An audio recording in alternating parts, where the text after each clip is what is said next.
Do you trust me? Yesterday I came in here and said, damn it, the Phillies are winning this game. Middays with Marks, 97.5 The Fanatic. And it worked.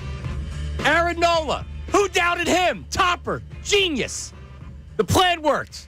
Middays with Marks, 97.5 The Fanatic. Joining me today in studio as a co-host for the full 4 hours. He now will join the rotating co-host chair. You know him, you love him.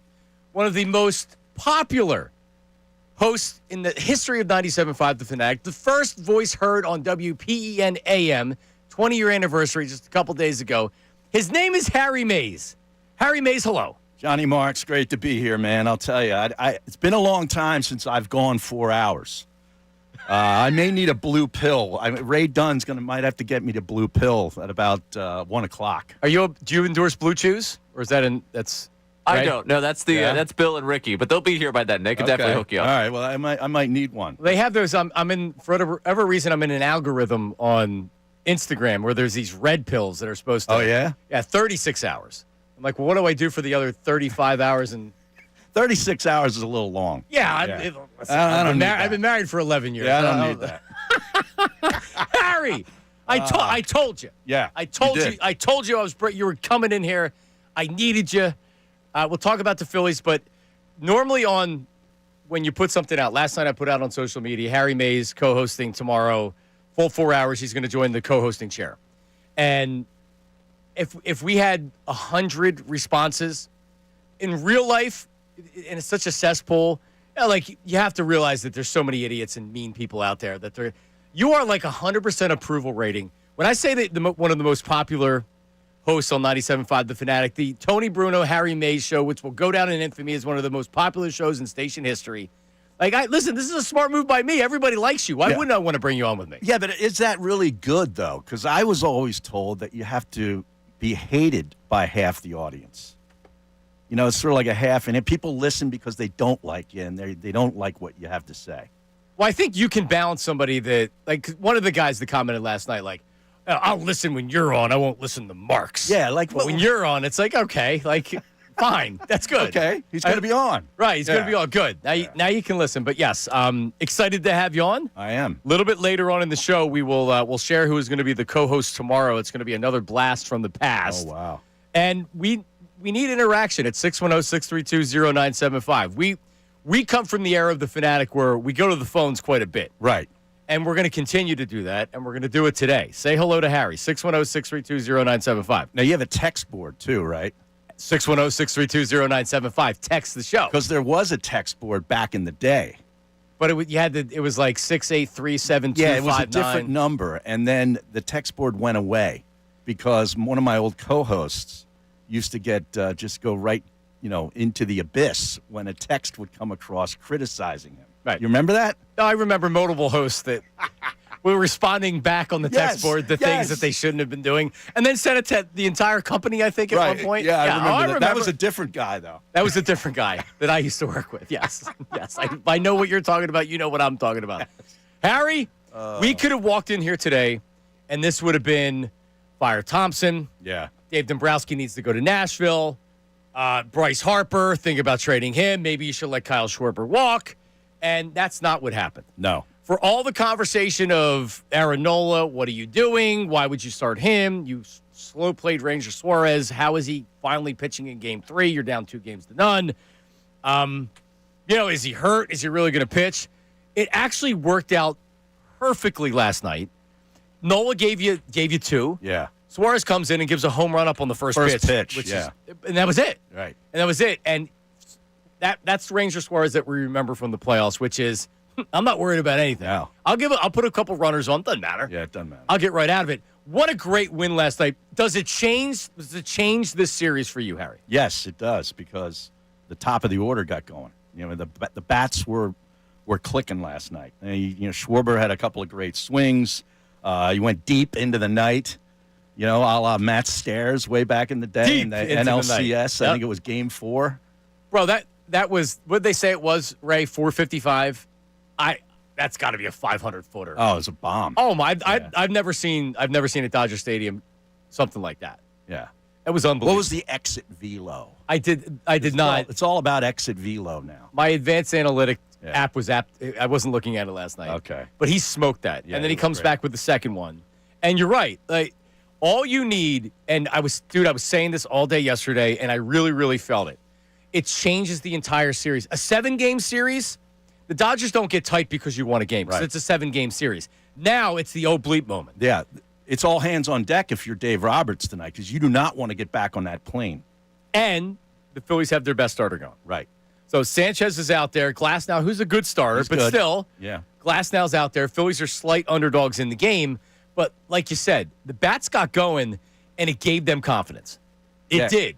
Yep. They had a different look last night. That's who they are. Yep. I mean, I know the pitching has been great, the starting pitching for the entire season, but this team's identity is with their lineup and their bats. And it's sad to say, but if they don't hit home runs, they usually don't win. But that's what they are, and they hit some home runs last night. So, JT went deep. yep. Schwarber went And went if you're deep twice. Roberts, after JT goes deep, you got to get Kershaw out of the game.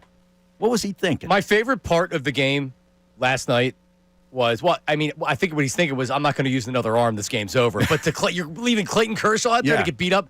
Nothing made me happier than to see him have to eat it Yeah. on the field. To eat a bleep sandwich. Seriously, screw you, Kershaw. I was so glad to see it. So glad to see it. I hate the Dodgers so much. And it was so nice to see the Phillies come out last night. And really kind of like, after the game, you're feeling, and the Phillies are feeling like, we can beat these guys. We're back. We're back. Yeah. Because I think a lot of Phillies fans fell into this trap after the first 2 games. The vibe around the city, and I understand why. This is carryover from last year's playoffs and the year before that. But didn't it feel like that they lost both games 1 and 2 by 8 runs and 9 Yes. runs, that there were blowout games, and Yeah. it's like we can't even compete? Both of those games were decided on very close plays. There were a ton of close plays in game 2, and they had a 3-0 lead until Sanchez self-destructed with a two-out walk Right. in the 6th inning. So both of those games were close. Last night wasn't close. No. And you get back on the plane to come back here for Saturday. Can you imagine the vibe? I mean, in that It'll be building, great for it'll them be to lose on Saturday, and it'll Yeah. break all of our hearts Yeah. in true Philly fashion. That's the true fashion. They come back, get it to 2-2, get you a home game, and then let you down. Ohtani again. It would be Ohtani against Luzardo. Right. Ohtani in a game 5 at Citizens Bank Park. Luzardo looked good the other night. Luzardo looked great. He looked great. He looked great. Yeah. And I'll tell you what, I want to see what Ohtani looks like. I know he pitched at Citizens Bank and he gave up those early runs, and then he really Right. He settled in. Yeah, he sure did. Yeah. But let's hear what it is with some runners on base in the first inning Yeah. with Ohtani on the mound. Bryce Harper, 2 hits last night. Schwarber had the 2 home runs. Trey Turner. Turner had a big hit. Yep. No, you said it. Yep. That for all the talk about bunting and all the other stuff that we talked about, if these 3 guys don't carry this team offensively, they're not winning anything. Nope. That's exactly it. Bohm had a couple of hits last night. All in all, a great win, and it's exactly what they needed because now there's no day off, none of that crap. Now they're back, and they're back tonight, and it's an early game, and it starts right when my daughter's softball game starts. So I'm gonna have to get the HBO Max. Okay. Friggin' What app was and- it? 6:08 first pitch. Yeah. Yeah. Well, that's perfect. That'll be 3:08 out west. That the sunset. You're gonna. They were talking about shadows gonna be being a great. problem. Yeah. Frank Core was talking about shadows being a problem. Yep. So the building excuse is already Frenchie. there for. Oh yeah, well he's terrible. I know John and Andrew have him on, but Yeah. that's I miss Joe Buck Joe Buck's on great. the Fox baseball. Oh, Brian Anderson's horrible. Yeah, terrible. Yeah, Joe Buck, he gets crap in every I city know, he goes I to, know. but no, and Joe Buck's. And Tim McCarver, can we bring back Tim McCarver Yeah. for the rest of the series? I don't think he's around anymore. 610-632-0975. So things have changed since. How many years has it been since you've? It's almost 7 years to the day when I walked out of here. That was October 1st, 2018. And when you say you walked out of here, you walked out of here. I walked out. Yeah. I handed my key card to a guy that's no longer here, and I walked out. And you're back. Yeah, it's crazy. Back and better I than feel ever. like a guy that went away for a while. If you know what I'm saying. Went upstate. Yeah, I went up. I was in Walpole for 7 years. And I'm trying to reacclimate to society. That's what it feels like. It's bizarre. It's weird. It was weird coming in here for the Yeah. first time. Yeah. It will be.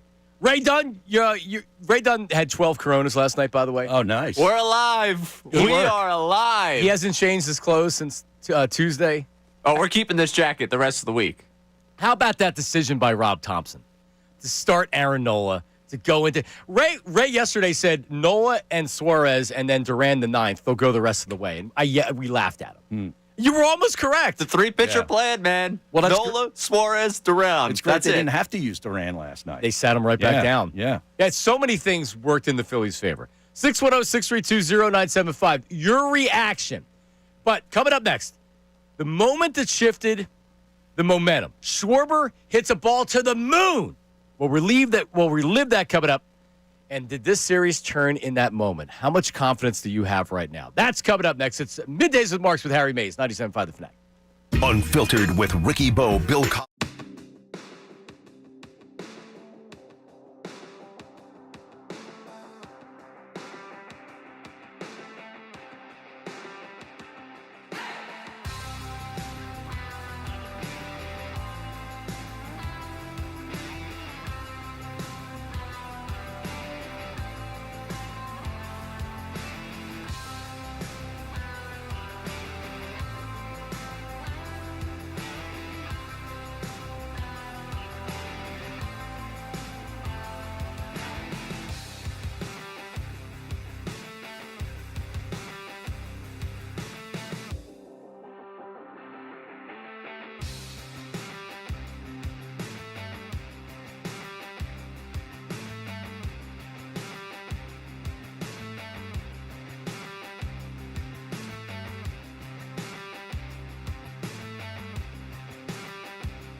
On track.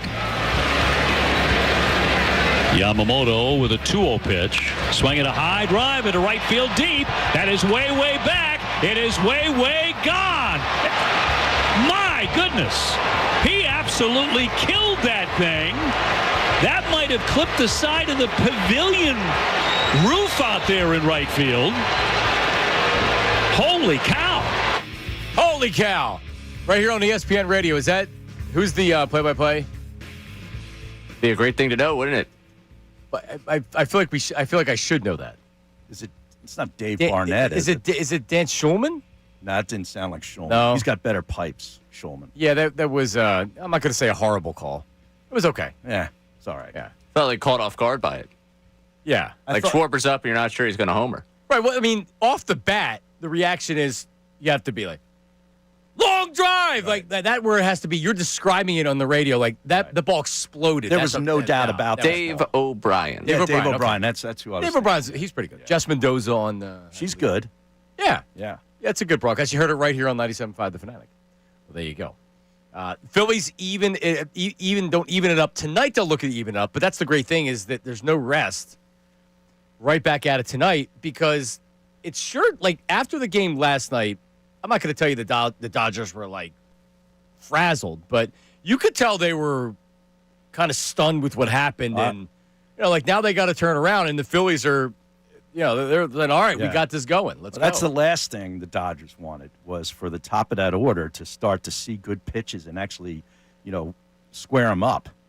I mean that if I'm coming into this game tonight, I'm thinking you're Sanchez. You got him on the mound. He can give you 6 good innings. If he can give you 6 good innings, get out to a lead. Yeah, that's No, you're right. Like play bully ball tonight. Get the lead. He gave you 5, and then 2 outs in the 6s when it all went to hell. Yamamoto last night. I actually thought Dave Roberts.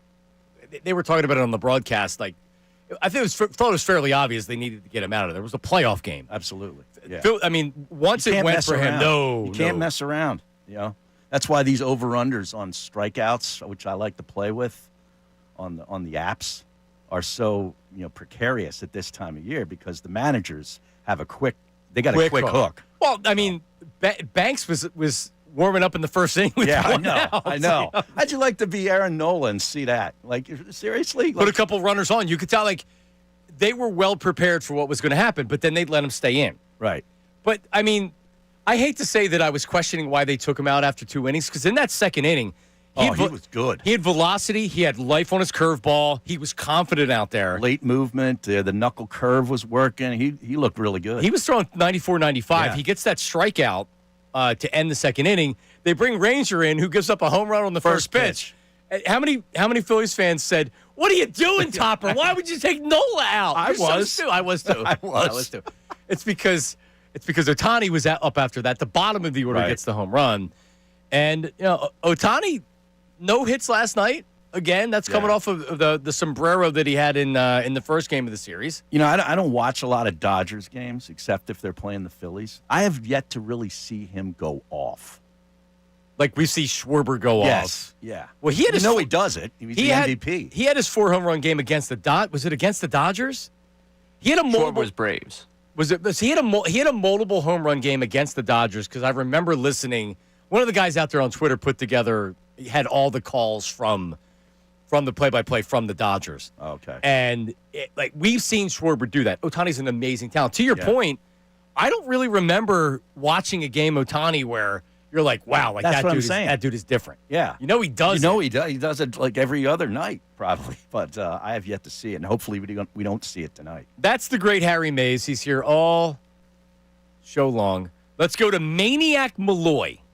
So, Harry, just it's a humble brag. Okay. I don't like to brag. But I went on with the Bet Parks people yesterday before the game, and I gave a parlay of Schwarber home run, and I said, think about doing a separate bet with 2 home runs. Schwarber over Phillies money line. Oh, wow. Bang! Maniac Malloy went run line. His parlay hit, too. He joins us right now. Maniac Malloy, how are you? Not dead yet. 3 words, baby, not dead yet. They don't call them the Fighting Phils for nothing. All right? Listen, this is shaping up just how we like it, just what we needed. They went all out game 1 and game 2. Now you get class now. We beat him over the head a little bit. They throw. Clayton Kershaw got absolutely thrown to the wolves last night, and you love to see it, right? All this team needed to do was head west and get out of South Philly for a little bit, get their confidence back. I'll tell you what, I think they put crooked numbers up against Glass now to start this ball game off, and then all of a sudden, the wee little Dodgers, they're going to be shaking in their boots. They're going to be as nervous as a dog crapping razor blades, I tell you, to get on that plane and come back here to South Philadelphia. Everybody needs to lock in, strap in, right now. I don't want to hear any, oh, last night, oh, the game's too late, I got no sleep, and blah, blah, blah. Oh, I just want them to lose. I just want them to get it over with. Enough! Enough of that! I'm fired up. They're going to do this. And that's what we need to get the atmosphere back right in Citizens Bank Park. I can understand game 1 and 2. I was at the games. I did not think that the crowd was as frantic, as wild as it usually is. You win this game tonight, then Game 5, back holy to home cow. field advantage. Yeah, holy cow. All right, Maniac, calm down, man. Or don't calm down. All right, there he is, Maniac Malloy. Sounds like he's going straight through. Senior content creator for Bet Parks. Yeah, he was posting content late last night. As we like to say, playing through. He's Yes. just playing through. Yeah, I went to bed about 2 o'clock last night. I was up my usual. And it'll be another 5:30 late one tonight, too, because you got the Eagles. Yeah, I mean, like I have little interest in the Eagles game right now. Eagles-Giants game right now. What do you mean? Well, it's too much. Like it's too much. Well, I'm focused on the Phillies. Too much. I'm focused on the Phillies right now. Not that I won't get there. Right, but I mean, the Phillies game might even be all but over. It'll by the time it'll be close. You know, the Eagles kick off, 8:15? Yeah, something like. Is that the Thursday night time? Yeah. I don't know. Yeah, I mean, I'll get there, but I'm not. If the Phillies weren't playing, you still wouldn't be all pumped up for a game at the Giants. I'll give you that. Yeah, absolutely. Yeah. It's a great double bill though. Oh, Man, it's great. And then I think the Flyers play tonight, right? No, Is that true or is that just a rumor? it is true. I think it's their season opener. As somebody once said, Harry, we have hockey action. Yo. Harry Mays. So Ray Dunn, when he was working with Mike and Bill, became like the king of the soundboard, is what Bill used to tell me. And I said, well, like, listen, I mean, the king of the soundboard, that was created by Tony Bruno, Harry Mays. That's a lot to live up to. You know that It is. Hold on a second. All of my drops are still on here They with are? my name. Yeah, with my name on it. When I put them in, I don't know how many. you didn't just put them in again this week. No, they're or all here last still. week. Wow. Yeah, like, So you never left, really? no, I was gone for 9 years. Yeah. And like this one right here, Correct. Oh, Arthur. terrific. What? We all just live on through soundboards. Huh? They're all still here. They didn't. I mean, I guess Right. nothing was deleted. Okay. That's what I'm well, saying. that's good. So everything. Ric Flair in a limo on the Mike Missinelli show. All of them. That's a violation. Oh, Sal that's Pal? Classic. all of them. Yeah. Literally, your Tony Bruno, Harry Mays man. soundboard. The soundboard isn't there. All the drops from the soundboard are there. That's terrific. Which we will get to at some point. I think I saw Ray back there looking for some of them earlier. A lot of people were asking. I think Tony still plays those on a daily basis down in Florida. Just like for himself, or Yeah, he just probably does a show all by himself to nobody and just plays the sound clips. Outright. Couldn't you see him doing that? yes. Talking with his hands? No, I'm sure he does do it. No, he may have somebody on FaceTime that he's doing. Yeah, maybe. The archivist of the station, Right. Jim from Cheltenham, has been calling in. I heard that call. Yep. Yep. That guy has everything, I think, on cassette. He did. I was trying to explain that, and people were looking at me. No, Yeah. he used to record it. He'd record radio. Yeah. He did. 610-632-0975. Reaction. And it's okay to say, you know what? Topper made the right move. He made the right move. He did. You're talking about with Nola and With Sanchez. Nola. Yeah. He made the right move. And that's like yesterday I came in, and Ricky Bo said the same thing when he came on. He's like, it's weird. I actually have a lot of confidence in Aaron Nola. And it's like, all right, are we talking ourselves into this, or is it actually he was unbelievable? Coming up, we did criticize Rob Thompson, and it couldn't have worked out better. He talked about it after the game. We have that. We have your phone calls and reaction. We'll hit the text board as well coming up next. It is Middays with Marks. Harry Mays is here. 97.5, The Fanatic. Now on 97.5 The Fanatic Sports Update. Still alive. I'm Ray Dunn with this Fanatic Sports Update. The Phillies season continues after an 8-2 win over the Dodgers in Game 3 of the National League Divisional Series. The pitching plan worked like a charm. Aaron Nola and Ranger Suarez combining for 7 innings, allowing just 1 earned run. And how about the top of the lineup? Finally showing up to the series, 7 for 13 in the game last night. Kyle Schwarber, a pair of home runs, including a monster shot in the 4th inning to tie up the game. Yamamoto with a 2-0 pitch. Swinging a high drive into right field deep. That is way, way back. It is way, way gone. My goodness.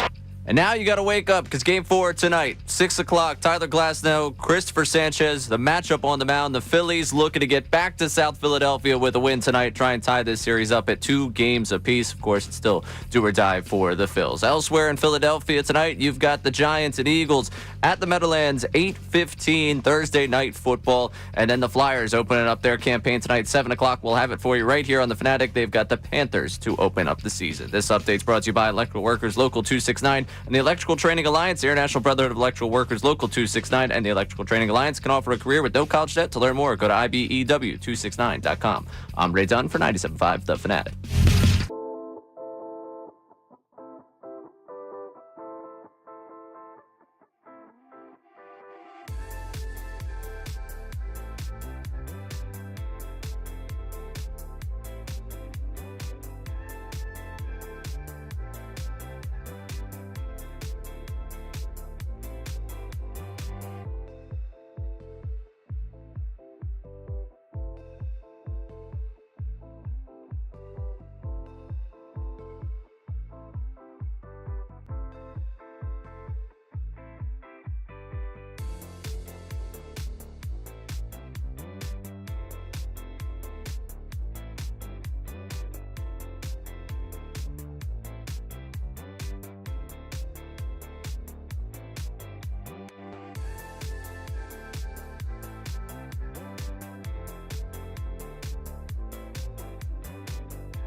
Close to Duran as we could to save some of the bullpen for tomorrow, if we won.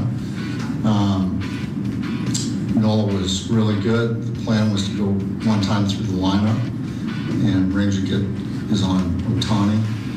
Ended with Edmonds leading off the third, so he's 1 for 20 with 9 strikeouts against Rangers. So and hit the first pitch at the ballpark. So yeah, they executed perfectly. It's Rob Thompson speaking into a soup can. Yeah. How was that? Yeah, what's up with that audio? Midday Marks. That's Midday Mays. Midday Ray Dunn. 97.5 The Fanatic. What did he say there? Because once the audio got bad, I just started thinking about the audio. That they wanted to get Nola through the lineup once, and then they wanted Ranger Suarez to take over from there. Edmund was 1 for 20 against him with 9 strikeouts. And, of course, he gets the first pitch out of there. Pitch, but executed to perfection. Yeah, it really was. Nola was great. And I've been one of the people that I hated the contract. It's still not going to end up playing out to be a good contract. But who cares about that right now? He was really good last night. And if they can win this series, now you can say, all right, do we have something there where you have a 4 starter, but you use Nola and Ranger? Yeah. Ranger gave you. I was expecting 4 innings out of Ranger at most last night. Mm-hmm. He could have pitched even more if they really needed him to. No doubt. He gave you 5 innings where he was cruising. He worked out of a couple jams because he gave up some hits. Right. But now if you need him if you get to Saturday night, he's right there. He can pitch for you then too. Yep. So it really did work out to perfection. And here's a request though for the Phillies. Can the Phillies save the light show for Duran until it's an actual save situation? They did it twice. They did it twice. Yeah. You know why? They probably spent a lot of money on it. And they said, damn it, we may not get a chance to do this in a save situation, so we're using it. Read the room. And then I feel like Castellanos was mad because that was the most booing I heard at the game. Yeah. Read the room. Have some common sense. Yes. It's not a save situation. No. You're losing. You're losing the game. Last year happened. The year before that happened. Oh, well, let's put on this big light show when you're losing and bringing in the closer in a situation where you're losing the game. Yeah, it was stupid. It was stupid. Yeah. No, it was really, really dumb. Yeah, so let's use that game 5. Get back here. Yep. And you can use it. I agree. Ray Dunn, do we have a couple texts before we get back to the phone lines here? We do. We got PJ checking in here. Good morning, gentlemen. I got a couple of things to say first on the Phillies. I feel that the vibe is back. We just have to take it one game at a time. I don't understand why people think we can't have a 3-game winning streak when we've swept this Dodgers team before. Let's bleep and go. And tonight, the Giants game is a gift because the offense is going to get going, and we don't need to pay that much attention to the Eagles. There you go. What was the game that the Phillies were in the World Series? It was against the Texans, right? And because the Eagles are rolling, the Texans aren't very good. I don't think I watched any of that game. I was doing a beer appearance. So, I don't think I did either. And the Phillies lost. I believe the Phillies lost that game, right? Yes. Yeah. I have to watch tonight though. Yeah. Well, they're not all at the same time. No, but I might be a little bit of postcast and everything. That's right. I'll be up till like 1 in the morning. Oh, because you're doing the Locked On Eagles. Yeah, that's what I'm saying. I need the blue pill today. 4-hour radio show. Then I got to 2 games are going to exhaust me. Yeah, and listen. You're getting up there in age. Not as young as you used to be. Me included. Trust me. I know. Let's go to the phones. We have Carrie is calling from Jersey. Carrie, go ahead, man. What's up? Hello and good Red October morning. What's up, Carrie? Woo! How you doing? Hey, Ray Dunn. I haven't talked first time, long time. How are you? I'm doing wonderful. It's a Red October morning. Oh. Now it's because you don't know this, Harry. No. Like Ray Dunn's popular among the ladies in their 30s and 40s. Well, yeah. Is that right? Good for him. Yep. Well, Ray is a very impressive young man, and I used to call in to talk to him and Mike and Bill all the time. And I figured what better way to get back in the circulation than today. I am just thrilled. I knew they could do it. I was so nervous. I took a 10-milligram edible, and by the time it was like the entire 10 milligrams, that's a lot. That's large. I know. I usually do a microdose, but I'm telling you, they had me shaking in my boots this time. and I was dozing off by the 6th inning, and I'm like, oh, this was a bad idea. But it ended up being okay. And Harry Mays, nice to talk to you, the legend. Oh, thank you. Glad to be here. Yeah, but I know they can do this. We all know they can do this. They showed up. I think that JT Realmuto needs a big shout out. When he hit that home run, made it 4-1. To me, that was a turning point. He can be so clutch. Yep. And I hope we see him back. I really do. But those boys showed up. They want it. We know it. They just like to make us, really, really go through some pain. And it was pain. It was pain. Those first 2 games were pain. It was so painful. But I said, and going into that game last night, I said to myself, just win one. You cannot get swept by the Dodgers here. You got to win one. Show the people who you really are. Yeah. So I'm thrilled with that. Counting down. Here we are, counting down to another game. It's not over. And and thank you, Carrie.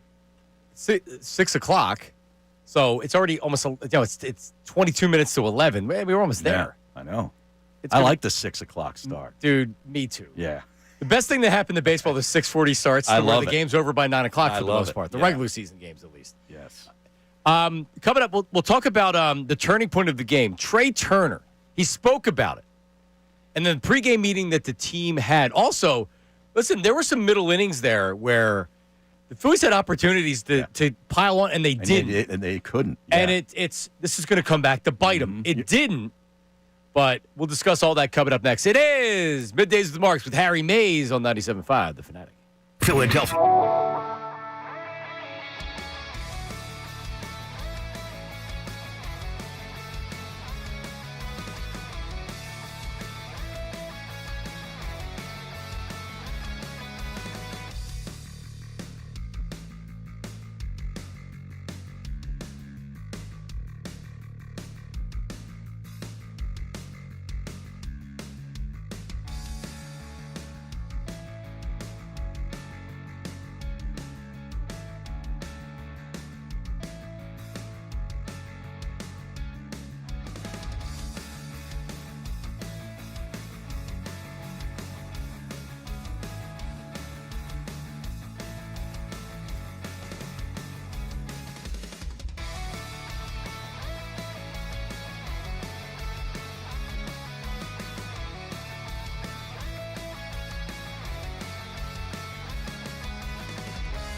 Little quick meeting, nothing crazy, but just focus on the game, win today. I think we all know we're kind of pressing as a group in the first 2 games and wanting to win so bad, and we know we're really good. We just gotta play like we always do. So the message was just go 1-0 and worry about tomorrow. Yeah, doesn't this offense look so different with Trey Turner? Yes. He's hot. Yeah. He can carry. You forget about him because he's at the top of the order, but when he's good. Like, damn, that's right. He is really good. He is the batting champion. Right. Somehow. Yeah. That's Trey Turner. What was he, 300? He was the only National League player that hit 300. Yeah. Which is amazing to think that. But anyway, we're back. Yep. So they go into the pulling up the game like here. So they go behind 1-0 with that home run. Mm-hmm. And it's like, oh, Jesus. Yeah. Like, all right, it's silly to be angry at Topper for getting Aaron Nola out of the game. But what are you doing? He looked great. Well, it was like remember in 08, it was like every button Charlie Manuel pressed was a home run. You know what I mean? Like every decision was right. And then you're like, Topper, what do you like? We had the years. bunt. Yeah, it's like, can you do anything right? Even if it's not necessarily his fault. Still, like at some point, it's gotta even out to where you do something and it works out. Right. That was last night. Yeah, it was. So they score 3 in the 4th, but then they leave runners on base, leave runners in scoring position. They chase Yamamoto, runners on second and third, nobody out. They don't get a. Bryce swung at the first pitch. Schwarber strikes out. Bryce swung at the first pitch, and I saw a lot of people giving him crap online. He's looking for a fastball and he's trying to drive it. So like I can't get on him too much for that. But still, it's like you want impact right there. And when you're so worried about giving up a lead, the puke bucket came out last night for a while, Ray Dunn, because it was when they're not scoring runs in those middle innings. It's like all I'm doing is I'm pitching Ranger running into trouble in the 7th inning, Robertson coming into the game, and we've seen it before. Didn't happen. Ranger didn't let it happen. Love that guy. It was amazing. The way that worked out, by the way, like the criticism that was levied. Mainly by me on this program the last 2 days. I'll be the one that kind of falls to the sword for this one because it was a lot of me yelling about Nola pitching. Right. It was amazing. The way they piggybacked that to make it work, and the Edmund thing's hilarious. Like, it was, even as a Phillies fan, you sit there and you just kind of laugh, like, of course. Like, you're down 2 games. He gives up the homer. You're like, yep, this is just the way this series is going. And then it works out where Ranger gives you 5 innings. You allow 1 run between the 2 of them. Thompson, first 2 games, might have managed yourself out of a job. Last night was a good step and to manage yourself back into being here next year. Yep. But how uneasy were you? Because I know I was at 3-1. Very. Yeah, I'm like, we need a lot more. Runners on second and third. When Harper flew out, when Schwarber struck out, that's when the puke bucket was activated. So I'm like, they're going to lose the game now. Yeah. Like, this is it. You can't miss those opportunities. And give them credit. Ranger held it, but they started piling on. They did. You knew you needed insurance runs just to sort of make you feel better. And I'm like, man, that was a huge opportunity. Yesterday we were talking about you get swept. I don't know if Topper keeps his job. Don't know. Yeah. Like, he won 96 games, but how do you sell that to your fan base that he comes back? Now he's back. Now, regardless of what happens tonight, unless he makes, like, brutal mistakes and they lose the game, I think Topper's back. Oh, so you think even if they lose the series, like 3-2 or 3, you think he's back? Guaranteed. Ray and I talked about this before the series, that we gave it maybe a 15 or a 20% chance, maybe even 10%. I think 10 was the number we used. That he's not back. It would take him managing his way out of a job. First 2 games, he managed his way out of a job. He was on his way. He really was. Yeah. And if they come out tonight and the bats go cold and he makes pushes a couple of buttons like you mentioned and they don't work out, it's possible. But it felt like a sweep could have gotten him out of there. I mean, we were talking about people yesterday were saying you don't bring Schwarber back now. Yeah, I can't talk about the reconstruction until I put this out on X, until their toes are tagged officially. I can't go there yet. I want to be, I'm in this, man. I need this. Well, that's good. Yes. I can't help but look to the future. And Ray is just so scared he wants it to be over so he doesn't have to. Well, no. Let's be clear. I never said that. I never said I wanted it to be over. Well, that's what you wanted it to be. He's got a powder blue jacket on. What do you mean he wants it to be over? I never want baseball to be over. They just terrified the absolute hell out of me going into this series. I finally got something to enjoy last night. And man, that was a fun game. It really, really was. He's only wearing the powdered blue jacket because he hasn't showered or went home. Oh, he is went that right why? for. He was drinking Coronas last night with Okay. Andrew and Connor. Yeah, shout out to the people at Capital's Rittenhouse. Great time last night. Was it wild? Nice. It was a good time. So he had an appearance? Well, he was just drinking. Oh. No, Connor and Andrew had an appearance. Oh, I just okay. heard their beer. Oh, And nice. Do you know what how old he happened. is? How old? 25. He's Yeah, 25. Okay. So what would you be doing if you were 25 last night? Oh, I probably wouldn't be at work today. Yeah. There was consideration. Yeah, It's like Harry Mays is showing up. I got to Yeah. be there. we were texting it after midnight, I think, and I'd said I want the show to start now, and he's like, I gotta go home and go to sleep for a couple hours. I need a couple of hours. I got about 3 or 4, I Yeah, think. That's all you need. All right, let's go to the phone. So I don't think you know. Do we have time for him? We're kind of already late for this, right? Let's tease it. People are going to be thrilled to hear his breakdown of Game 3. Herb from Northeast Philly. I've created a star. Yeah. I have. I've created a diva as well. People all over the Delaware Valley. Herb from Northeast Philly has turned into quite the caller star. He's going to join us coming up right now. Okay. Can't wait. Do you know he attended the Harry Wendelstadt umpiring school in Florida? I didn't even know there was a Harry Wendelstadt umpiring school in Florida. I actually know 3 people that went. None of them are umpires, but they went to that school. Okay. This guy knows baseball. Okay. At least he thinks he does. He is a Northeast Philly legendary umpire. There's a lot of people that don't even know they know Herb. That know Herb. Okay. He's out there with the 13-year-old. Ha! Doing a called strike 3, and the kid cries. I love it. That's Herb. I love that. He joins us coming up next, 610-632-0975. The text line, your phone calls, coming up next. A special guest is coming up. What time did we say, Ray Dunn? 11:25. 11:25, a special guest as we release some news. Another co-host joins the chair. The chair that Harry's in right Yeah. now, the rotating co-host rotating chair. chair. Well, Ray, I don't know if you saw online, people had already said he's make Harry permanent. I said, well, he hasn't even done the show yet. Yeah. Well, he needs to get stretched out, too. Yeah, I do. We don't know if Yeah. he's going to get to 4 hours. I'm on a pitch count here today, aren't I? I'm like Nola, 31 pitches, one time through the lineup, and I'm done. Hour number 4, Harry may not be as active as he is the first one. And also, we have the Harry Mays soundboard up already. Yeah. And one of the favorite ones, we're going to do this next. One of the favorite ones is where did I have it? Where did it go? I don't know. Well, you have this one. Damn it! Wrong. Or this one. What is going on back there? There you go. Yeah. That's Harry Mays, legendary Fanatic host, and he's back. Middays with Marks, 97.5 The Fanatic.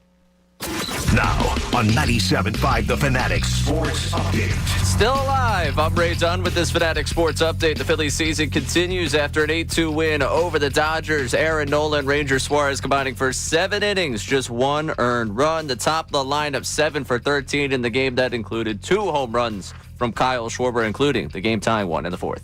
Yamamoto with a 2-0 pitch. Swinging a high drive into right field deep. That is way back. It is way gone. My goodness. Game 4 now tonight. Phillies look to even the series at 2 games apiece, send it back to South Philadelphia for a decisive Game 5. It's Tyler Glasnow versus Christopher Sanchez on the mound tonight for Game 4. Dodger Stadium, 6:08 first pitch for that one. Also tonight, Eagles, Giants up at the Meadowlands, 8:15 Thursday night football as the Birds look to get to 5-1. The Flyers season opens tonight against the Panthers. That game at 7 o'clock, and you can hear it right here on The Fanatic. This update is brought to you by King's Hawaiian Sliders. Eli Manning reminds you there's nothing like football at King's Hawaiian Sliders. King's Hawaiian Sliders make you a winner on game day. Pick them up this weekend in the bakery or deli section of your grocery store. I'm Ray Dunn, your home for the best Birds coverage, 97.5 The Fanatic and 97.5thefanatic.com.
Fanatic on the app, which is an excellent resource. It has everything that we do.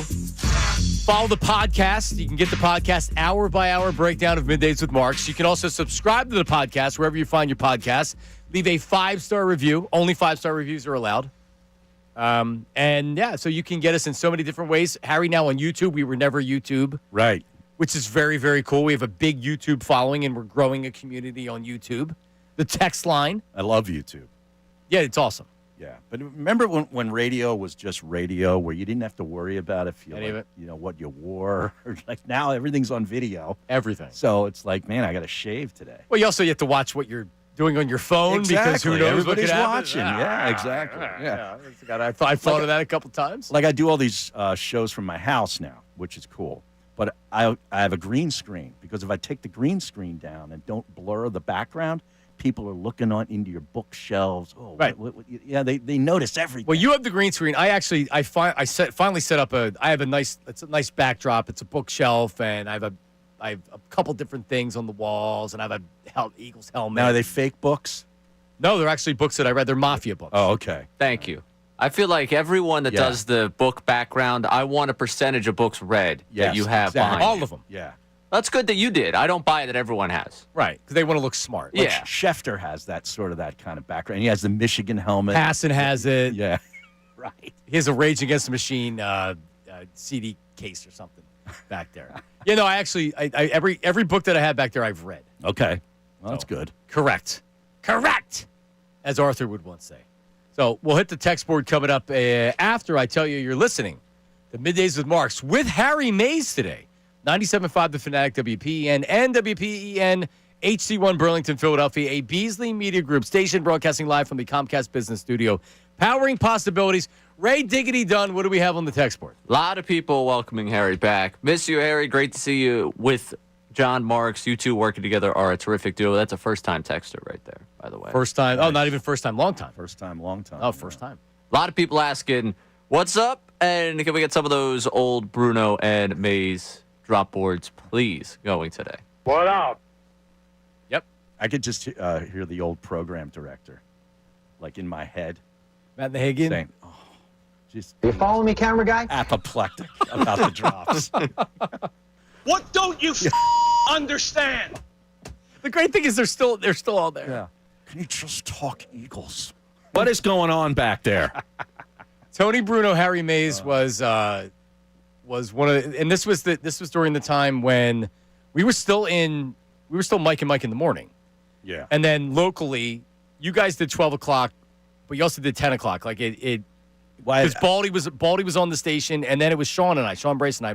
Right. John and Sean's show, and then you guys were 10 o'clock. Yes, but there was a time when I would work with Baldy for 2 hours and drive the show, and then at noon Bruno came in, and then I was the have other to work guy. with Tony. Yeah, that was crazy. Yeah, that was really fair. I was very underpaid. Let's just put it that way. Yes, I have to deal with that. And then that's when I was working with Mike Miss. Yep. And then when I wasn't working with Mike Miss, then I was on with Sean. And it was you and Tony, and then Mertitas was on with Mike. Right.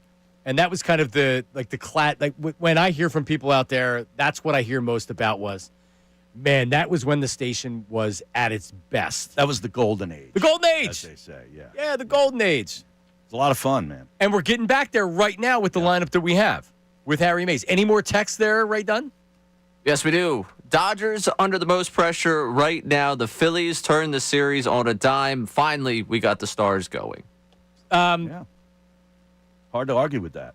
So, a level of confidence that they win tonight and do it as like when you used to ask the Eagles, like, what do you think the Eagles' record's going to be for the season? And if you felt okay about it, you'd say 10-6, 9-7, or if you're like 10-6, 11-5. But very rarely in those days did you hit the 12-4. So 12-4 is very, very confident. 13-3 is like we're winning the Super Bowl. Right. Where are you right now with the Phillies? With the Phillies tonight? Yes. I'm at the 85 percentile that they win. I feel really good about that. Sounds like a 12-4 confidence. Yeah. Right? Where are you? Probably at 11-5. Ooh. Yeah, I'm 11-5, 12-4.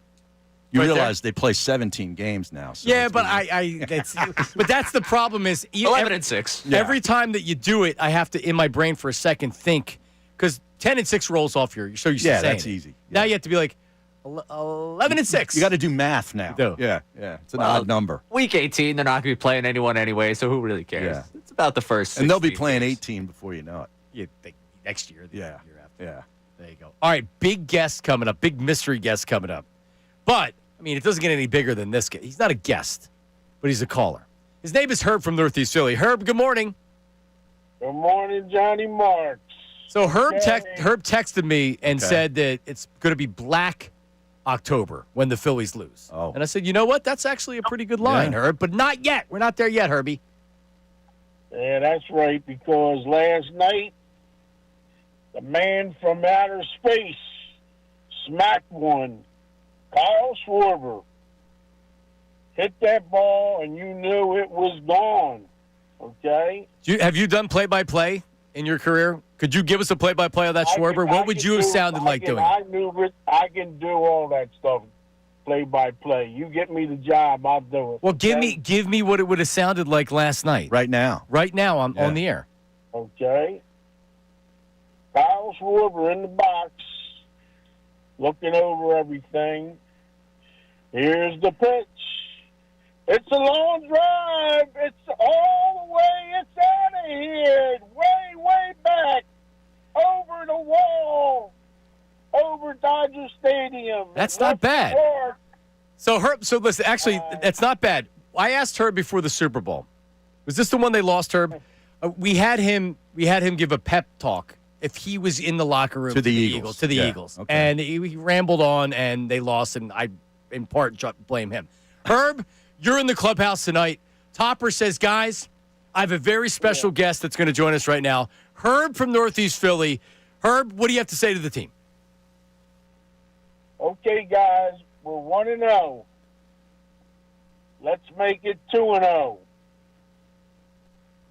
Let this guy, we got to get him to bring the breaking ball up in the strike zone. Let's get him deep in the count. We are either going to get our fastball or we're going to get something good that we can drive. All right. I see Alec Bohm. All right, thank you, Herb. Thank you. Today. I see Bryce Harper going deep, Alec Bohm going deep, and Kyle Schwarber going deep. I see 3 home runs coming, baby. Let's get it going. What's that parlay? Let's Pat? get to 2-0, my man. What's the score tonight, And Herb? get back to Philly for Game 5. What's the score? Phillies 9, L.A. Dodgers 4.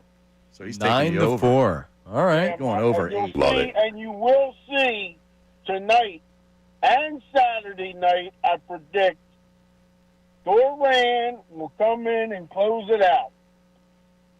On Johnny Marks, Saturday night. I want to say one thing. Yes. Okay? Actually, it's 2 things, okay? The first thing I want to say is last night when Turner was up, the first time he was up, and he bunted, okay? He was sending a message to the manager about what happened on Tuesday, on the game on Monday when we lost with the bunt. Okay. What's the He's telling message he them was sending? that the message is that we are a hitting team. We don't need the bunt unless we're up 5 or 6 runs and we're trying to do a few things. That's it. Okay. Ori was trying to get on. Thank you, Herb. Yeah. It definitely. I don't think I could have been more ticked off than after that first batter. It's like, what are we doing? I know. Like, come on, dude. This is not who they are. You know, It's not. Just play to who you are. No, it's such a great point. This team, when they're cocky and confident, and everybody's on the top step and they're yelling, because when they're not like that, man, I don't remember a Phillies team when they're low, they're low. Right. I mean, when they're lacking confidence, man, you know it. Oh, you and know everybody is tight. And the whole building feels it too. But remember, it was a year or 2 ago, they used to do that move, like when a player would hit a double, he'd get up and sort of For Major League, where you're doing the balls. Yeah, I love that. Like that's who they are. That's what they need to get back doing. Yep, that's what they are. Now that you just do 6-7. 6-7. Is that You know about 6-7? no? Ray Dunn 6-7. Yeah, I understand what it is 6'7". now. Yeah. I'll be honest with you. This is one of the first things where I've been like, yeah, I'm too old. Well, This happened. This moment passed me by. Well, I only know this because I have kids in elementary school. If you're a teacher out there, you know what 6'7". You don't know what it is, but your kids are saying 6'7" all the time. Okay. And we don't have time to explain it today. Yeah, no. But But I needed the explainer. That's what I'm saying. Like, it wasn't something I knew naturally. It was something I was like, oh, this is what kids are talking I about. had to Google it. I need a tutorial. Yeah, next time you're on, we'll do it. Okay. Yeah. 6'7" tutorial. Okay. 6'7". It's just so annoying. I'm like, what are you guys talking about? 6'7". Oh, no, my kids are finally at the age, they're old enough to where they start.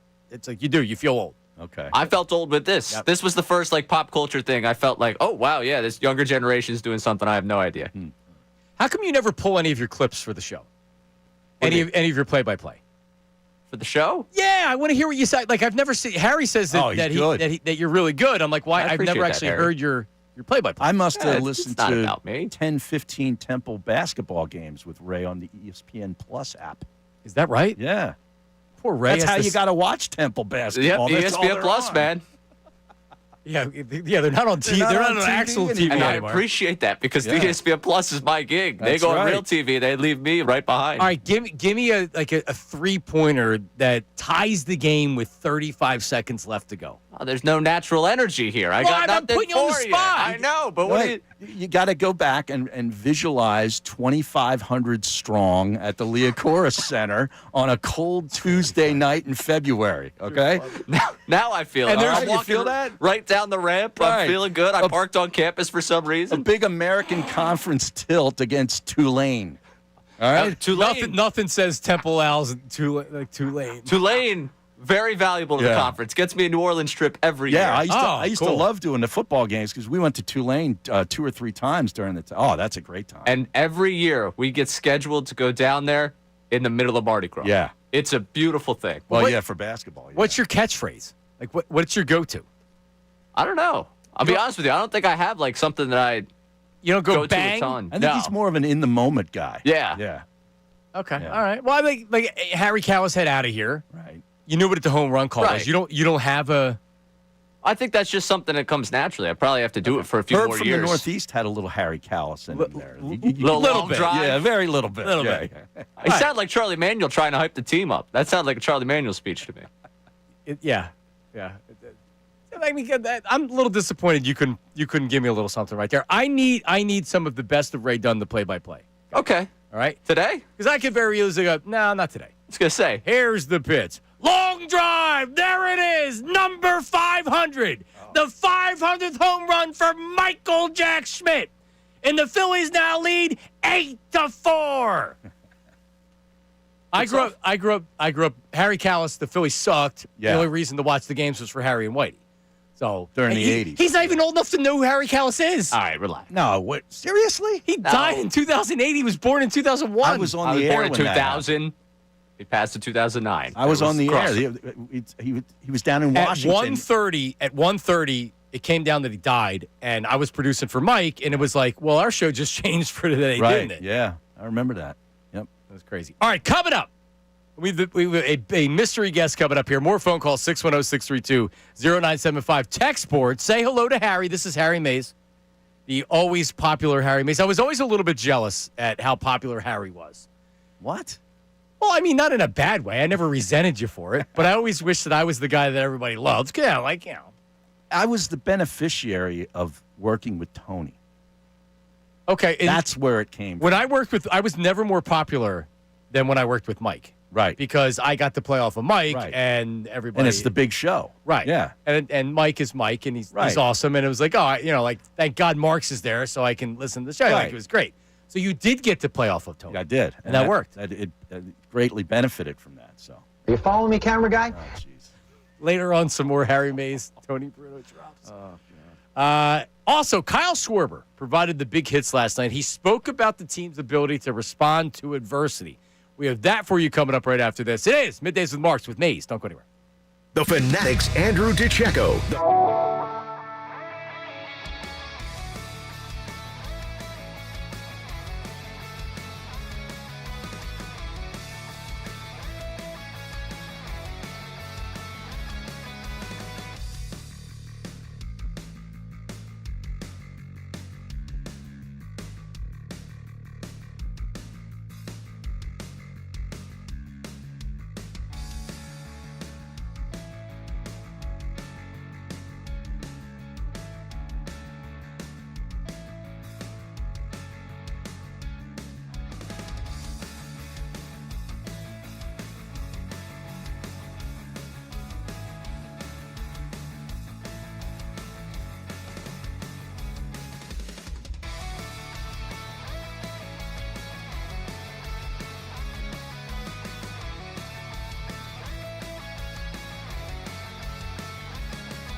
get back and respond there after they score a run is a big thing for us. I feel like we've done a really good job throughout the course of my time here. I feel like that we do a really good job of responding whenever something goes against us. And I feel you can even look back at the first couple games, that we were in striking distance every single time. Obviously, they're in the ninth inning too, game 2. We're responding. So that's something that we have a knack for here. Kyle Schwarber after the game. It used to be that as Bryce Harper goes, this team goes. Yeah. As Kyle Schwarber goes, this team goes. Absolutely. Yeah. There's no doubt about it. They all feed off of him. He is, like, you talk about just a tremendous signing. Mm-hmm. And I'll say it, I said it before, I'll say it again. He is going to be back. I would be shocked if he's not back. It would take him wanting to leave for him not to be here. John Middleton wouldn't be outbid for Aaron Nola. You think he's going to let Kyle Schwarber leave? You can't let him walk out. No, because you're so pot committed to winning with this veteran team. You're going to let your by far best offensive player leave. So he's going to be back. It's a matter of how many dollar signs they got to give him. Yeah, but they need more guys like that Bader dude. Like, those are the kind of guys, that hit the ball to the opposite field. They get a single when you need them to get a single. Like, that's the kind of baseball player they need. Bader gives this team energy. Yeah. He did, Fred, the worry with Bader Until is he got hurt. Yeah. They overpay him, and he comes back next year, and he looks like a platoon player. He doesn't look like he did this year. But you know what I mean? Like, that type of player, that type of hitter. They do. Yeah. No, they do. I mean, sure, it'd be great if you could get another 40 home run guy. No, you need a guy that is productive. Right. And comes up big in spots. They have a lot of boom bust in that lineup. They sure do. And it's been that way. That's been their MO. So Stott impressed me in the second half of this year because he really had a good second half. Yeah. And I think he plays really well at the bottom of the order. I like him at the bottom of the order. I like him too. Yeah. Castellanos, I'd be shocked if he's back next year. If that means the Phillies pay most of his salary. You can't have that relationship with your manager. He's a won't see him no more. Yeah. Yeah, they have Dave Dombrowski has his work cut out for him because this team's not getting any younger. Nope. But is Boom coming back next year? That's a good question. Final year before he's a free agent, right? Yeah. He's going to get a little bit more expensive. Yep. Teams don't view him as this valuable asset. They would take him. Yeah, sure they would. Yeah. But yeah, that's good. I can't get into the reconstruction yet. I can't help myself. I know. But they're going to win. They are winning tonight. You know what? Yesterday this afternoon. I was trying to get Ray done to, as I have Nick Foles tattooed on my back. I was trying to get Ray done because he's 25 and he's the producer. Right. But he also should be our stunt guy. Right? Like when you're the young guy or you're the inexperienced guy at the station. The guy you send out to the street, you mean? Well, you got to I'm good with that. Yeah. I'm absolutely good going out. Well, believe me, you're already going to be doing wild stuff like that. You won't like some of the things that I have for you. But I mean, I don't have to put him in a trash can and roll him down the art museum steps. Or anything. Nothing where he gets hurt. But I had said, Ray, if they win the World Series, because he was being negative. I said, Ray, if they win the World Series, get Rob Thompson tattooed on your back. Ooh. And he said no. Ooh. And I'm like, okay, all right. Like, you want to be a wimp? And he's like, but I don't want the tattoo. I'm like, yeah, I hear you. Yeah. I don't want Nick Foles on my back either, but I said it. So John Kincade sends me a text message. John Kincade, is he the biggest opponent of Rob Thompson on the station? Historically, yes. Okay. So he texted me on the air. He said, I'll get Rob Thompson tattooed on my back if they win a World Series. So I said, all right, done. All right. So they win last night, and I texted him. I'm like, all right, like, where are we going? What's the tattoo place? Well, is it like Rob Thompson's mug, like his face His and a face. Phillies cap, or just his name? No, his face. Oh, wow. I said the name would be okay. And nope. And he gets creative control. If he Okay. wants to put it as a tramp stamp, I'm fine with that. Oh. If he wants upper back, You can't go tramp stamp with Rob Thompson. it'd be tough. Oh, Normally the tramp stamps are longer, not whatever. yeah, they're meant to be seen. Right. Yeah. Yeah, we don't want to see that. No, I don't want to see that. So John is he's in. He's in. He is All right. he is in. I texted him a couple places on the main line because he said no prison tattoo and he's not going to Kensington or Fishtown. Right. Well, I don't blame him. I'm fine with that. Go to Ardmore or something. Well, we found a couple in Malvern that okay. have good Google reviews. There you go. We're going to Google it. All right. There we go. When did you get the Foles tattoo? After the Super Bowl, or? Yeah, 2018. Wow. Yeah, it was awesome. Yeah. And then I'm dumb enough to where I don't want to see it. I told Bryce Harper I did that yesterday. Poor Amy's here. I took my shirt off. Oh, no. It happened. Yeah. I'm sorry. Wow. That's on YouTube, too? You did it Yes. I did it. It was Yes, on I did it on the YouTube. show Oh, yesterday. man, Because that when is- you say Google it, it's hard to appreciate the whole thing because it's just a picture. Right. So when you actually see the whole thing, it's like, wow, I can't believe you did that. Yeah. Like that's terrible. Talked to my mom on the phone yesterday. She was working, had us on TV, walked into the living room, and just saw your back on her television. Oh. She's like, I My didn't know hairy what the hell back, was too. going on. Yeah. It's scary. Yeah, it's Harry. Wow. Terrified for her. It's like, Mom, maybe you should turn off the TV. As Harry once said, What is going on back there? Exactly. I don't want to know what's going on back there. But I'll tell you, this live chat on the YouTube page is lit, man. People are excited. people are happy. Yeah. I'm not surprised. Yeah. Harry, listen, I know what I'm doing. Yeah. How many years have I talked to you about getting the band back together? A long time. A long time. A long time. Yeah. Yeah. I know what the hell I'm I doing. think ever since the band broke up. You know what I mean? Yes, since the band broke up, we didn't want to break up. We were Right. forced to break up. Right. Uncle Jamie checks in with a catchphrase for Ray. Said, he's driving down Broad Street to the bucket. Money. It's not bad. Not bad. You're on Broad Street? Yeah. Yeah. No, we'll consider that one. Okay. Take under advisement. All right. It's tough. I don't like forcing something because I Right. feel like if you force the phrase, then you're like, oh, this guy Okay. thinks he's, Perry I know. Callis. Right. I know, but like Mike Breen with the bang. Yeah, that's That's iconic. it's awesome. Right, but it Yeah. feels natural every time he does it. But he started it on purpose. That's what I'm saying. Like you need to get because you're going to be whatever you want to do, whether it's talk radio or play-by-play or whatever. You're going to be great at it. You're going to be a star. Appreciate that. But it's a matter of if you are doing play-by-play, you need to start developing some of these things. Yeah, a little little own vocabulary. Yeah. I think Zoom Off had all those sayings. Right, and some of them were kind of cheesy, but a lot of them were good. They were great. No, They were Zoom great. Off. Listen, Zoom Off in hindsight was really, Oh, really man, good. really good. Turning garbage into gold and all. I mean, it's The problem was working with Allah. It was not very good. Not very good. All right, coming up, we'll get some phone calls. Don't go anywhere. We talked about phones. We like to take phone calls. You want to say hi to Harry. You want to react to the Phillies. 610-632-0975. The chat. Harry's involved in the chat on YouTube. And the text line, 610-632-0975. And we're talking about getting the band back together. A very special guest with an announcement coming up next. Who is it and what are we talking about? After this, Middays with Marks. That's Harry Mays, 97.5 The Fanatic.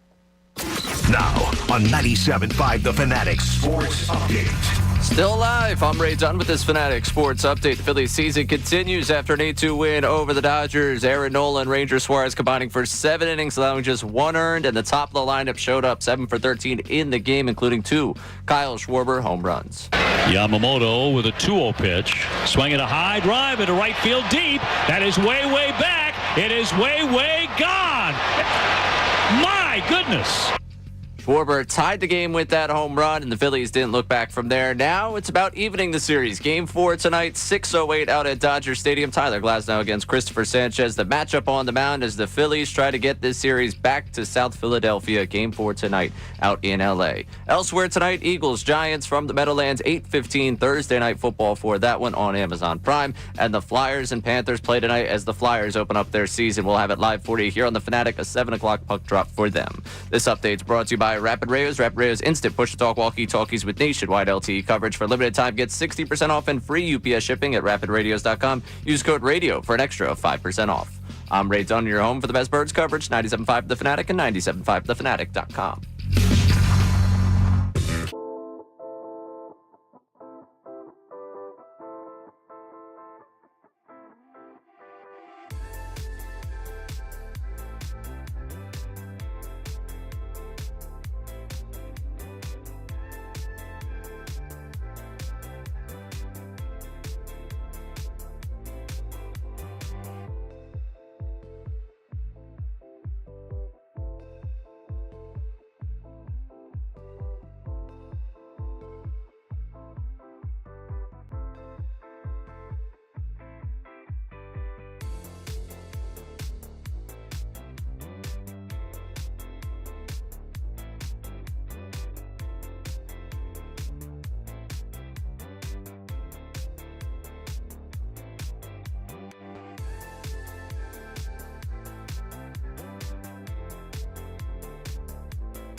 Wrong. That's Harry Mays. Middays with Marks. Mays, as Uncle Jamie just texted me. Now, is Harry going to be with you here and there? No. I can't. I don't even know. Well, it's going to be at least once a week. Yeah. We got to get going. We're going to bring in some other co-hosts and things like that. But I envisioned you as being every. But we don't even know what day next week, do we? No. At least nobody's told me. No, we'll figure that. Okay. But Harry is going to be. We're going to have a rotating co-host chair. Yeah. Ray Dunn may or may not know about it. I have no idea. Right. He has no idea. Totally lost. But so Harry will be a part of it, as will our special guest right now. We talked about Harry being a part of one of the most popular shows on the station. The following man was also, I would say, probably the most successful and popular show in station history.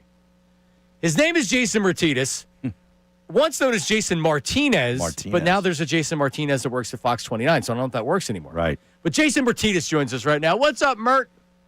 Well, we're getting the band back together. I guess you needed a lead guitarist because I know Harry can't play lead. No, I'm a rhythm guy. He's a Joe Walsh rhythm type player. What up? So you needed somebody to tickle the strings a little bit with a little more technicality. Right. So in comes me. In comes Jason Martinez, who will join Middays with Marks. Again, we don't know the exact schedule coming up, but he will be a regular co-host on the program going forward. Congratulations, Jason. Well, thank you. I heard Harry at the beginning of the program say that it's been 6 years. 7. No, 7 years. 7 years. 7 years since he placed that phone call to me during a break and said, "I'm done. I'm not doing the show today. You're on your own." Thanks a lot, right? Me? Yeah. That's the God's honest truth. Yep. Damn it! He had a meeting down the hall, and he never returned. It did not go well. No, the meeting didn't. It did not? No. It was a very short meeting. Did the executive not get the reaction he was expecting? He did not get the reaction he was expecting from the No, he did. He frankly, he was stunned. The offer that was given. And by doing that, Harry saddled me with the most known co-host killer in the history of co-hosts. Oh, wow. Right? And, Wow. And 13 months later on Halloween, I saw my exit. Wow. Well, listen, you're back. We're back, baby. October can be a dark month in radio. It can be. You know? Yeah. A lot of stuff happens. Yeah, it's the end of Q3, Harry. Yeah. Well, Jason, you are obviously you're full time with the Flyers. You do pre, you do post, you do the daily podcast, you do everything else. For people that don't know, you just went through. I mean, we're going on a couple years where you weren't feeling well for a while, and then it was finally diagnosed, and it was something that you were thinking at least at the end, maybe this is what's happening with cancer. With colorectal cancer, right? Yeah, matter of fact, this morning bright and early, and as Harry knows, I'm not an early riser. No, he is not. This morning I got up bright and early, and I went for some follow-up CT scans to find out kind of where everything is at right now, because I had CT scans and an MRI after I did my 16 weeks of chemotherapy, which finished in late April, and the results were pretty good. I had a good response, but then I also went on to have 6 weeks of oral chemotherapy and radiation treatments 5 days a week, and I don't know the results of that. Yeah. So I went in this morning to get the scans done for that, and in a few days, hopefully, we find out some good news, and we stay above ground for a little longer. We annoy people. I get told to stick to hockey a little bit longer, and we go from there. Yeah, nobody cares about hockey. Well, I'm finding that out. We care about you, though. Yes, and and I need you. I need you. And I care about it. Yes. So that's what matters. Well, I'm expecting good news, and you've had a long journey here, and we would text on a regular basis, and you would kind of tell me how going through chemo was like you were almost in like it was like a movie. He's been through it, man. Oh man, you've been through it. Yeah. You've been through it. So I'm glad you're on the other side of it. It is very much like a movie. You just can't believe that it's you that's going through it. You see it in movies, and you kind of hear from people what it's like. And I know John Kincaid's gone through it not once, not twice, but 3 times. Yeah. And he was a great resource for me as well to help guide me through this process along with a lot of other people. And Yeah, it's a very surreal experience. It'll change you, and more, not just physically. It'll change you mentally, emotionally, and it's done some damage to me. So I'm a little bit more damaged goods than I was before. Yeah. Oh, that's even better. I can use the damaged Jason Martinez on the air. Good. Yeah, there's a lot of different dynamics to my personality now, out of necessity of hearing the words that your life is in peril. Right. The first thing that I read when they diagnosed me was that this illness poses a threat to the patient's life, and I'm going, oh, geez, what's going on here, right? Yeah. But the intent of all the treatment has been curative, which is a good thing, not palliative. So we're pushing forward. We're keeping a positive attitude, and just to make Harry happy, we're jumping over the boards every time we get a chance. We're earning our next shift. Well, how ironic is it that you have the scans today and the Flyers start the season See, that's tonight? bad planning, Harry. Yeah, no, and also you're going to be up late doing the Flyer stuff, and then you're going to come in here with me tomorrow morning because Jason Martinez will be co-hosting tomorrow. Yeah. Well, Middays with Mark. He's got to do the postcast with me tonight for the Eagles game too. Oh, yeah, God. we got a busy day. See, he's going to be shot. Yeah. Like what? No, let's postpone it till next week. He's going to be shot. No, we got to postpone it. I will not be shot. First of all, I am not a former co-host that was shot after an hour of doing nothing. By the way, we have the deal of the week. If you want to hear about the deal of the week, Always read the show sheet. Yeah, it really is an amazing offer. Buy one ticket to Legoland Discovery Center, get one for free. Get to 97.5thefanatic.com. I've been to Legoland in the last 2 months. I wish I would have had this deal. Age. Yes, they are. My kids aren't that age anymore. No, they're not. They're older. Yeah. Back when we worked together, your son was the Evan. Evan was the spokesman for your car dealership. For Conquerville Nissan. That's right. Correct. Yeah. And he said, when I get my first car, it's going to be a Conquerville Nissan. And Mike goes, he's 8 years old. How old is he now? He's 18. Oh, come on. Yeah. Like, dude, come on, man. Yeah. Like, time's flying, 18. man. It is. Well, listen, I as I said to Harry before, we've been in contact, and there've been multiple attempts to get us back together on the station over the years, and luckily I was able to convince them, like, hey, bring me back. And I said, I got to bring my guys back. And that's what we're doing. So Harry and Jason will be regular co-hosts on the show. Marks with Middays, 97.5 The Fanatic. So Beautiful. Looking forward to I'm it. I'm thrilled to be back. There's a lot of people I'm thrilled to see that I really do miss. Guys like Jim Antez and Paul Blake. And guys that I really respect that I've gotten to know over my 32 years in this career. So I'm really looking forward to it. Looking forward to talking to the Philadelphia sports fans again. I think it's going to be a lot of fun. And who says you can't go back? It was pretty surreal, though. I gotta admit, Weird. Jason, walking in there. Now you've been still doing the Flyers for all these years. Yeah, but I don't go to the station. No, but you're still tied to the station. Like for me, it was literally like I went away for a while. You know what I mean? You hadn't said the call letters right. in a long time. Like I was up in Walpole for 7 years doing a stint. They sent him away for a little bit. Yeah. He's back. Yeah. Harry was in Witsec. Yeah. You're funny. All right, so listen, take a nap because you have a very busy day. You have the Flyers, and then you're doing the post game with Har, and then you're back in here tomorrow morning.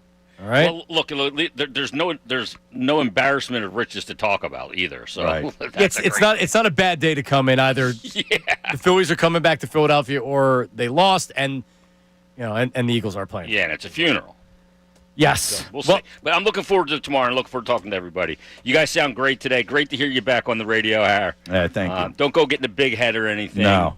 But no. I'm enjoying the program. All right, Jason. There he is. Jason Martinez. See you, boys. The new rotating co-host here on 97.5 The Fanatic. And believe me, I have plenty of it. People are asking, we're speculating on Twitter last night, is it going to be Tony Bruno?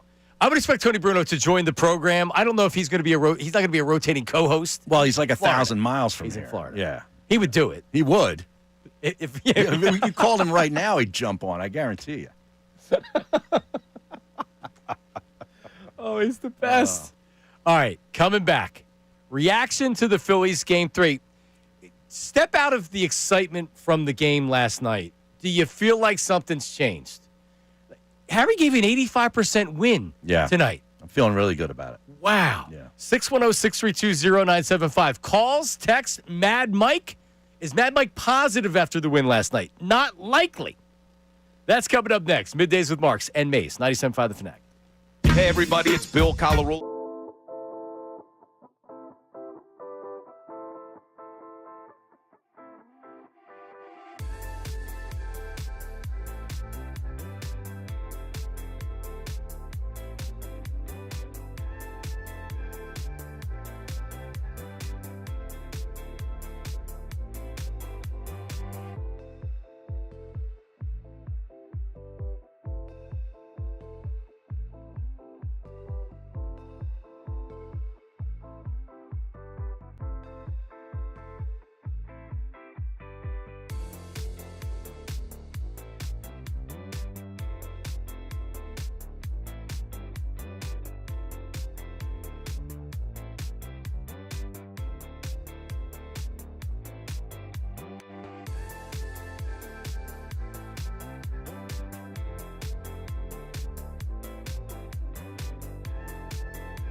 Hey, where are the white women at?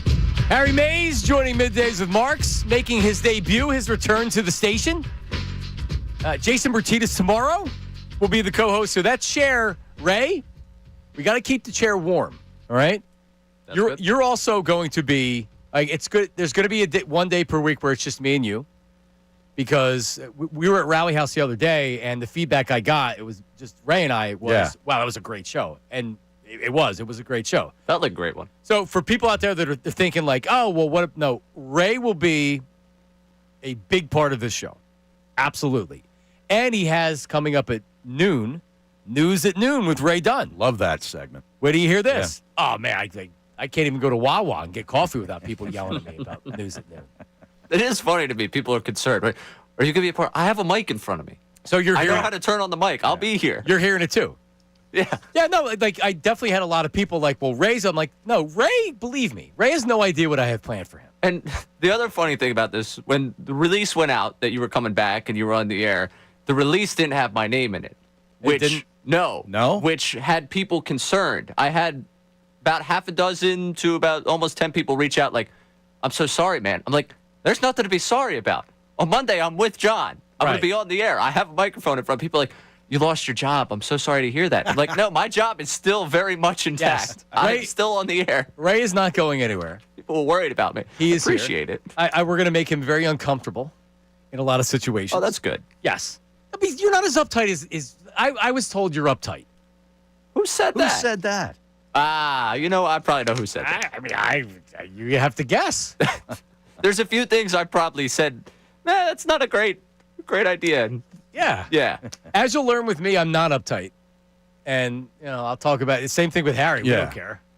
We talk about it's an open book, unfortunately. For better or for worse. Yeah, it's already open. There's no closing. There's no closing it. No. There's no closing it. No. All right. What were we supposed to do here? Take a phone call or something? Yeah, that sounds about right. All right, let's go to the phones. Let's go to the phones and get some text ready. All right. Find a negative Harry text. Can you find one negative Harry text where people say he sucks and I don't want him on the air? Please. Maybe Mad Mike will be that guy. Okay. So Mad Mike, you'll at least agree to this. There was no Mad Mike until I created Mad Mike. Mike was just this idiot caller that called in that I named the Mad Mike. And now he's most famous for going on the air and calling what did you call Joel Embiid, Mike? A fat loser. It gets clipped. It gets put on social media. Joel Embiid's talking about it during a press conference not long later. Hi, Mike. Yeah. I ruined Joel Embiid's career. I pretty much I take credit for that. I called that from the very get-go. I also called out Ben Simmons in that one, so double right. So this is like early WCW like days where like Eric Bischoff's bringing back all the big names. I love it. I can't wait for like John Marks to turn heel or something and drop a leg on the Macho Man. Call LaRullo. We've already talked about this. Is kind of like the NWO back in if you're a wrestling fan, the New World Order. World Order. Yeah. And all of us coming back are yes. Except I haven't turned heel yet. Was that when Hogan turned heel? Correct. Spray painting people in black NWO. Yep.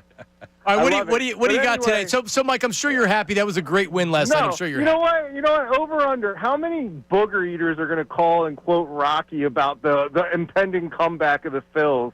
I got it at 7. I'm going to have to hear them quote Rocky. So, it's not about how hard you get hit. It's blah, blah, blah, blah. I guarantee that's happening because I got to hear you're not winning the series. This team's getting broken up. Get over it. So if Mad Mike had his way, the Phillies would win tonight and then come home and lose in 5 in historic fashion, and he would be in his glory. Oh, and you know what I want else to happen tonight? I want Cam Scatabo to run over Cooper DeJean, and then I want him to go, Coop! Who is this guy? I'm so sick of this nerd, too. Seriously, who is this guy? This is very, very bad. Cam Scatabo? Who, by the way, I hate, and you hate him too. He is such a douche, and like between him and Jackson Dart, oh my God, I liked him at Arizona State. I wish Cam Scatabo was an Eagle. No, me too, but he's not. He's not. He is a Peyton Hillis. And what's the other guy, the Tampa Bay guy? Allstott, yeah. Allstott. He also fumbled, that. and the scoop and score is a big fumble. So screw him and screw you, Mad Mike. But that's all right. Well, welcome back, Harry Mays. I love it. Have a good one. Take it easy. Thank you. All right. Wow, he is doom and gloom. What was it was a viral reel that we put out there. What was he complaining about? Hurts. Did he call him a fat loser or something? Oh, no. Hurts? What was he? Overrated? I don't know. It was something overrated. Well, no, he said it was after Mac Jones, the Monday night Mac Jones game. Okay. Yeah. And he said that he'd rather have Mac Jones and Right.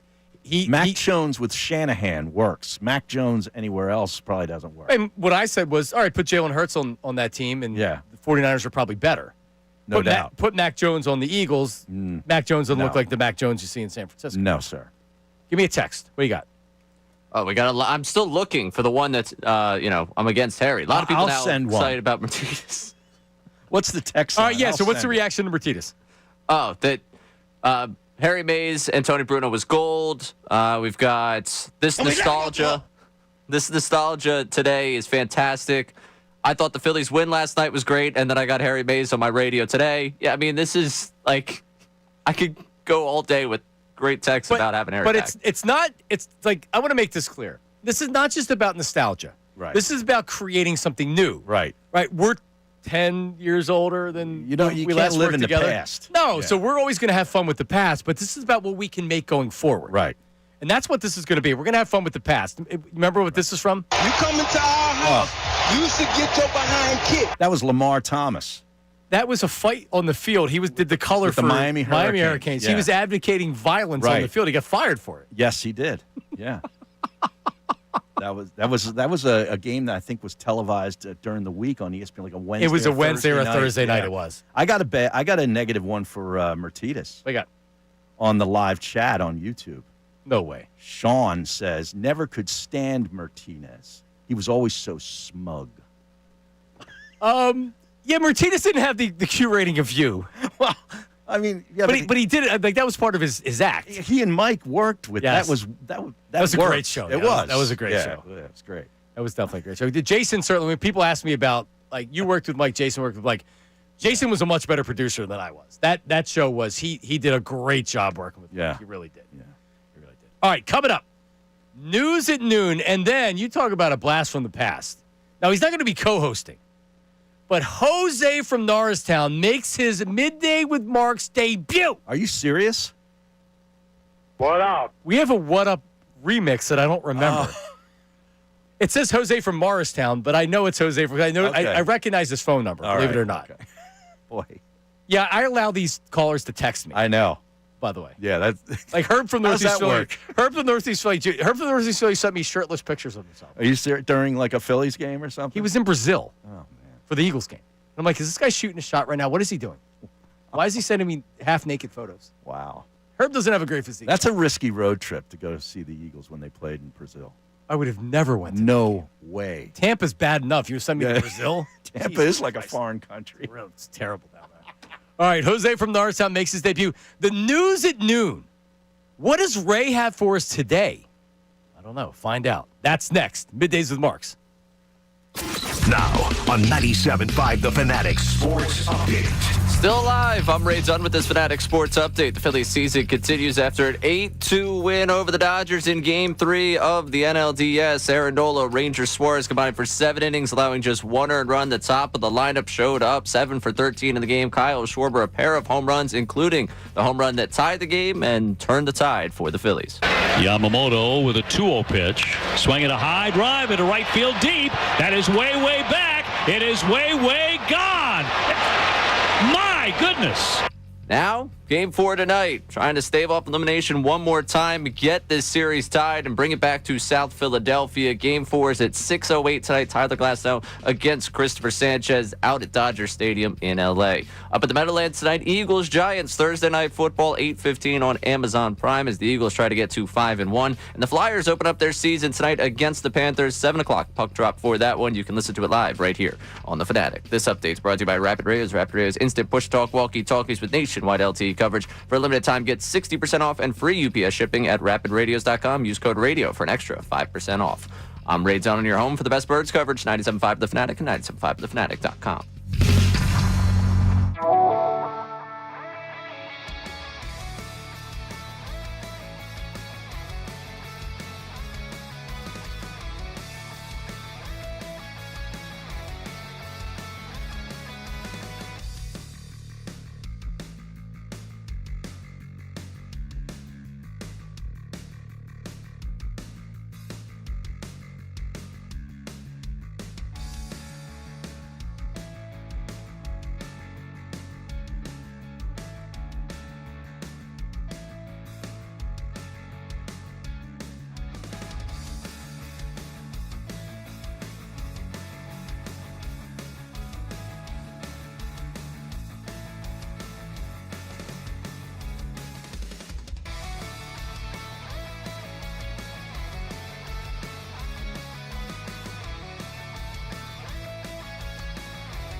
All right, they're lining up. All the old regulars. I see John from Manayunk on there as well. Jose from Norristown makes his marks. I still don't know the name of the show, Harry.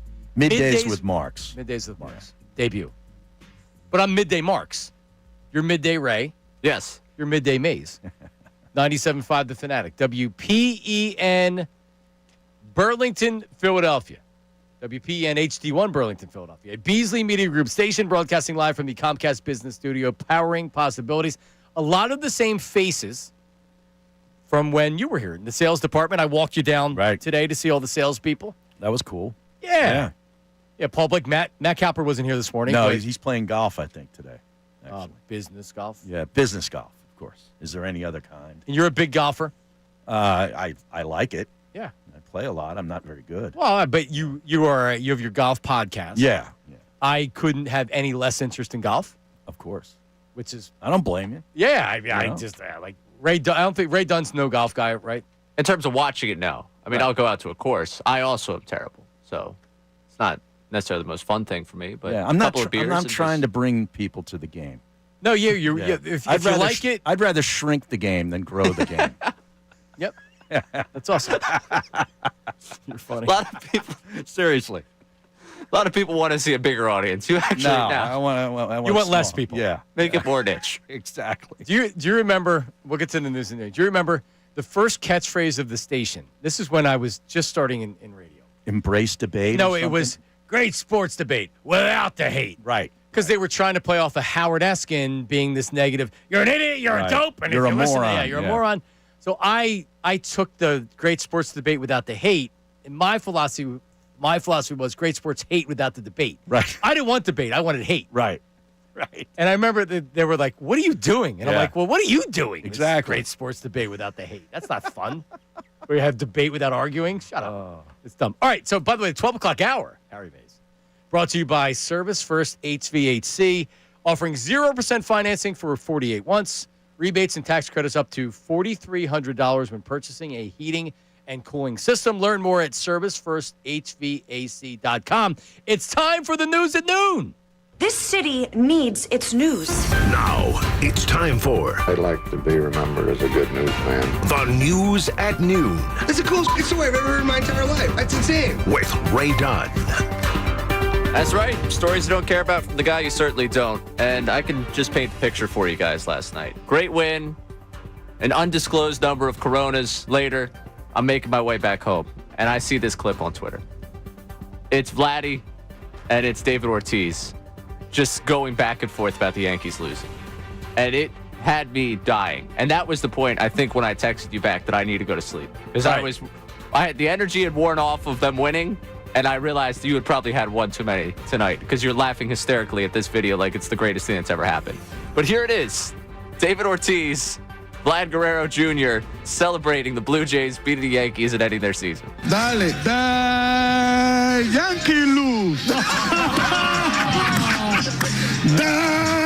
Yankee lose. Let's go, baby. Let's go. Oh, hey, let's do it again. Da Yankees lose. The Yankees lose. Yankees lose. Let's go, baby. But you don't take it personal. I get it. One more. The Yankees lose. Oh, my God. Never mind. It's still good. So it's a Still good playoff of John Sterling, who was the long-time play-by-play announcer for the Yankees. Here we go. The Yankees win. Yeah. And now, what was Jeter and A-Rod doing while he was... You could hear one of them upset in the background. Like, you don't take it personally. Yeah. I bet Jeter was mad. Jeter was so mad. And actually, if this keyboard worked, I was looking for the Susan Waldman. Oh, that's great. Roger Clemens is in George's box. Box. Oh, it's terrific. Oh, my goodness gracious. That's a Tony Bruno's drop. That's a Tony Bruno. That was Harry Mays so drop. good. All right, what else do we got? All right, moving on. Believe it or not, yesterday, J.J. Redick talking down to people. I know, it's very unlike him. What a smug... Anyway. Yeah. So, obviously, the second decision from LeBron comes out. We reacted to that yesterday. J.J. Redick was asked about it at practice. You know, it's supposed to be a fun thing. Like, oh, what'd you think of the whole thing? Anyone reach out to you about him retiring? He was having no fun from him. Did anybody text you about LeBron retiring? guys are idiots. Did anybody text you? We all knew it was an ad, right? Yeah, I got a lot of texts. I'm sure I got some texts. Any fun ones? And he just shut it down. You guys are idiots. Just answer the question. Anybody text you about LeBron, the ad thing? Why do you got to be you guys are idiots? Honestly, it was even the whole thing was even dumber than I thought it was going to be. Legitimately, I knew he wasn't retiring. I knew it was some type of a ploy. Sure. It was even dumber than I thought it was going to be. Hennessy, or I think it's Hennessy, and LeBron are named in a lawsuit because someone bought Lakers tickets thinking that he was retiring, and they're trying to go after him for damages. I'm sure that'll go well. Yeah. I mean, if you were dumb enough to fall for it, you don't deserve that $800. No, they should sue him for being dumb. Yeah. Last one for you here. Unhealthy obsession up there in New England continues. The Quick Snap podcast, hosted by Brian Hoyer and David Andrews. If you thought you needed Brian Hoyer and David Andrews on a podcast, you would be the first person that thought that. They threw around Tom Brady comparisons for Drake May, and on top of that, they mentioned a certain wide receiver as someone that they would want to see up in New England. Drake, in reality, was like, I want to play with this. I didn't get to play with him. Sure. And I believed in him. And he was, I don't know, when you're an O lineman, you don't get the ball.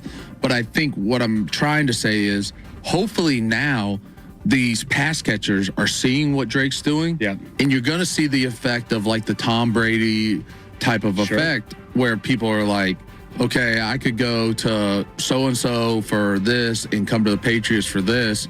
I'm not just going to take that offer. Now it's AJ like, Brown.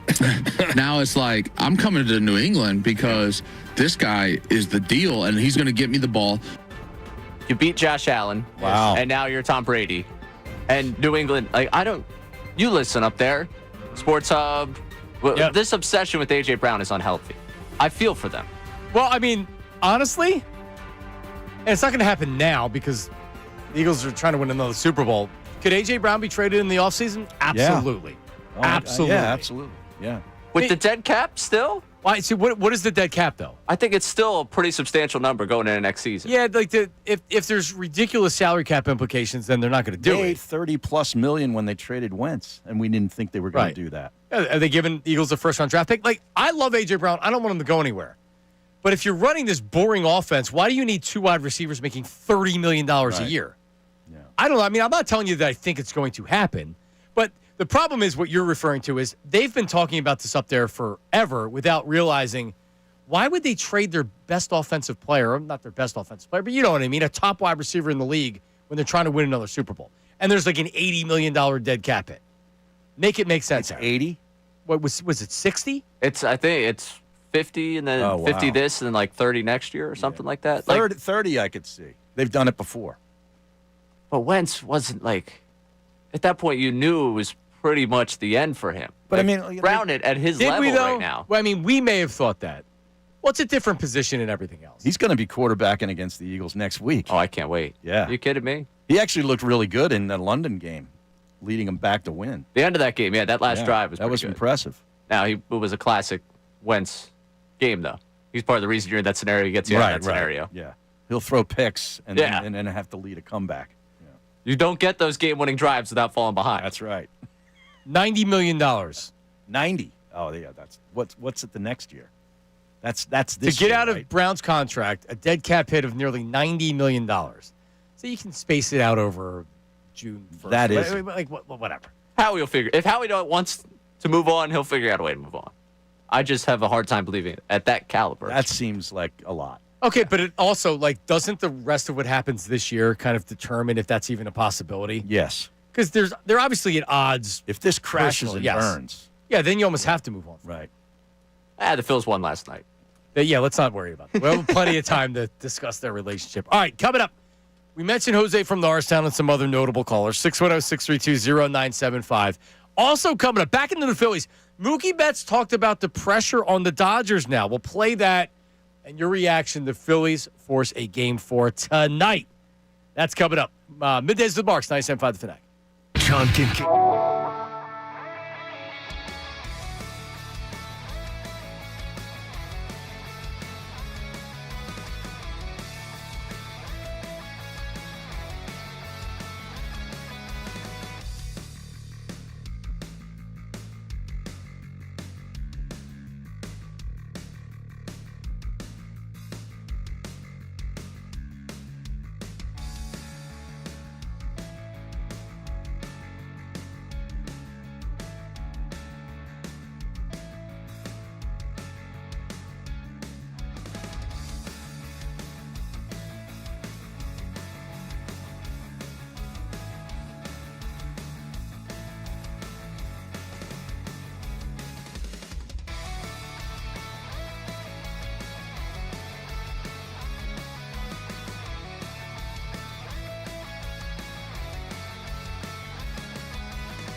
Ray Diggity Dunn, Mookie Betts talking after the game. Pressure's now on the Dodgers. Here's Mookie Betts. Yeah, the consensus of this interview feels like we're eliminated. So I think we have to understand that we're still up 2-1. Obviously, there's a lot of pressure on us to play the game, but pressure is a privilege, and just go out and play it. All right, so he's they're up in the series, and he's talking about pressure. It feels like we're down. Yeah. So he's feeling it. I like that. I heard it. I heard after the game. I enjoyed Jimmy after the game too. That Lefko dude, I could deal with. I could deal without, but Jimmy was very good after. Was very good. Pedro's great. Yeah, he's great. I like that. I like the post game. Yeah, it was good. All right. Without further ado, give me. You said you had a couple texts there. You had a text on Topper. Yeah, we do. We've got unnamed texter. I don't care what happened last night. Thompson needs to be fired. Pulling Nola after he was crushing. Dude's dumber than a rock. Yeah, I mean, you leave Nola in. Nola was not facing Ohtani. Apparently, that was the plan. Right. Right. And you could easily see. I was surprised that they didn't let him pitch to the 9-hole hitter, though. Like, if you're going to take him, okay, for Ohtani, I get it. Let him get that other out. Right. And then he looked, I mean, that's the best good. Velocity he's had all year. He looked good. Yeah. Movement on the pitches. And the triple shouldn't have been a triple. That was a stupid play, a hero play by Marsh that he obviously didn't make. But that's a single. That should have been a single. Yep. Yeah. So. Yep, it didn't end up costing him. Right. Herb from Northeast Philly figured this out. He was trying to say this when I cut him off. The 6th inning double play to end the inning was huge. And it was. Ranger gives up hits. Yeah. He gives up base runners. Doesn't walk a lot of guys. But that was the inning where you're like, here we go. Yep. Didn't get the runs to give some cushion. Runners on base. Bing, bang, boom, double play, out. Yep. It's a beautiful thing. Without further ado, let's send it to the mean streets of Norristown and speak with Jose from Norristown. What up, Jose? What up, Marksy? What's up, Jose? What up, Maze? What up? And what up, Fanatic? I'm back out of retirement. Oh, that's awesome. So, Jose, say hello and what up to Ray Dunn, my young but talented producer. What up, Duns? What do we have tonight, Jose? What we have in South Florida, we have hockey action, yo. So you need the horn. You need the goal horn. Wait, Go get that. Sounds good. Yeah, what's up? So I actually have my buddy Vince texted me last night and he said, "Is everything okay with Jose?" 'Cause I was heard from wondering him. that too. Yeah, and then I asked Harry and he's like, "I haven't seen him," and I'm like, "No, Jose's around. I'm pretty sure he's around." You're just like you get to the age where you're like, you know what? My better days are past me as a sports radio caller. Are you not calling sports radio anymore? I went to semi-retirement for a little while. Yeah, me too. Harry did the same thing. So basically, Forced. So I came out. So I went into retirement. I mean, chilled for a little bit. Then like people were asking, when you gonna go back? When you gonna come back on the radio? When you gonna come back on the radio? I'm like, so you're back now with Harry being back. You're back. I'm back in business. I'm That's out of awesome. retirement. Sounds good. You sound good, Oh, Jose. by the way, you know what else you guys haven't heard in a while? What? Let's get down to the business, yo. Let's do it, yo. Number one, Marksy. What up, Mookie, and what up, Shohei, and what up, 6:08 our time down at Dodger Stadium, yo. If we win, you think pressure's gonna mount, Mookie, yo? Try coming back here for Game 5 in front of a 47,000 sea of red towels, yo. That will be a scene. Waving at your face. That will be a scene. It gives me chills just thinking. I know. They get a win tonight, what that atmosphere is going to be like. And by the way, now they got to come back and win because then the pressure kind of goes on the Phillies, too. It does. It does. It changes it, but that's something it'd be great to see. Absolutely. What about the So, birds? You want pressure? Birds. Can we give them one of those for what happened Sunday? I don't have the bump You up. don't or have not. that? Well, it's not on. It's in the Oh. system. All the things are in the system. The Price is Right horn. Right. Bump, but no. Bum, bum, bum, bum. Well, that's why it's good to have a short week. Correct. Coming off that loss. Yeah, no, and the Phillies are occupying everybody's mind. So you get a win, then people are kind of like, all right, they're 5-1. We're okay for now. They got one objective: bring it back here for Game 5. And Mookie Betts going to realize what pressure is all about on the road. You think Dodger Stadium's tough? Come here for a elimination game and see how pressure it is. Yeah, I mean, has Ohtani ever experienced anything like that? Jose, great to talk to you. Well, so Ray Dunn earlier in the week when we were talking about how does Ohtani react to the Citizens Bank crowd, Ray, for whatever reason, believes that. Well, you called in that day. Oh, Ray, that's right. Ray believes it's a pressure Having cooker Groundhog play. Day over here. Right, because over in Japan, you were saying that they'd get crazy. Yeah, right? They have the whole chance. It's like European soccer over there. Yeah, but they're doing chants. But that's a positive thing. Like that's just the atmosphere of a baseball game. If you're an away player, I don't think it's positive for you.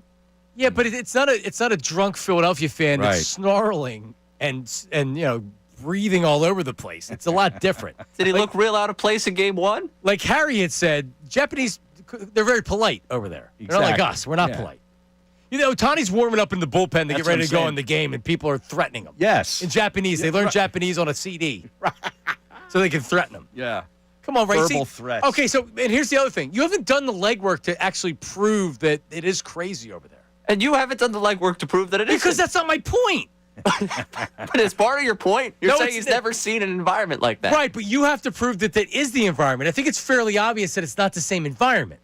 So you would have to counter that.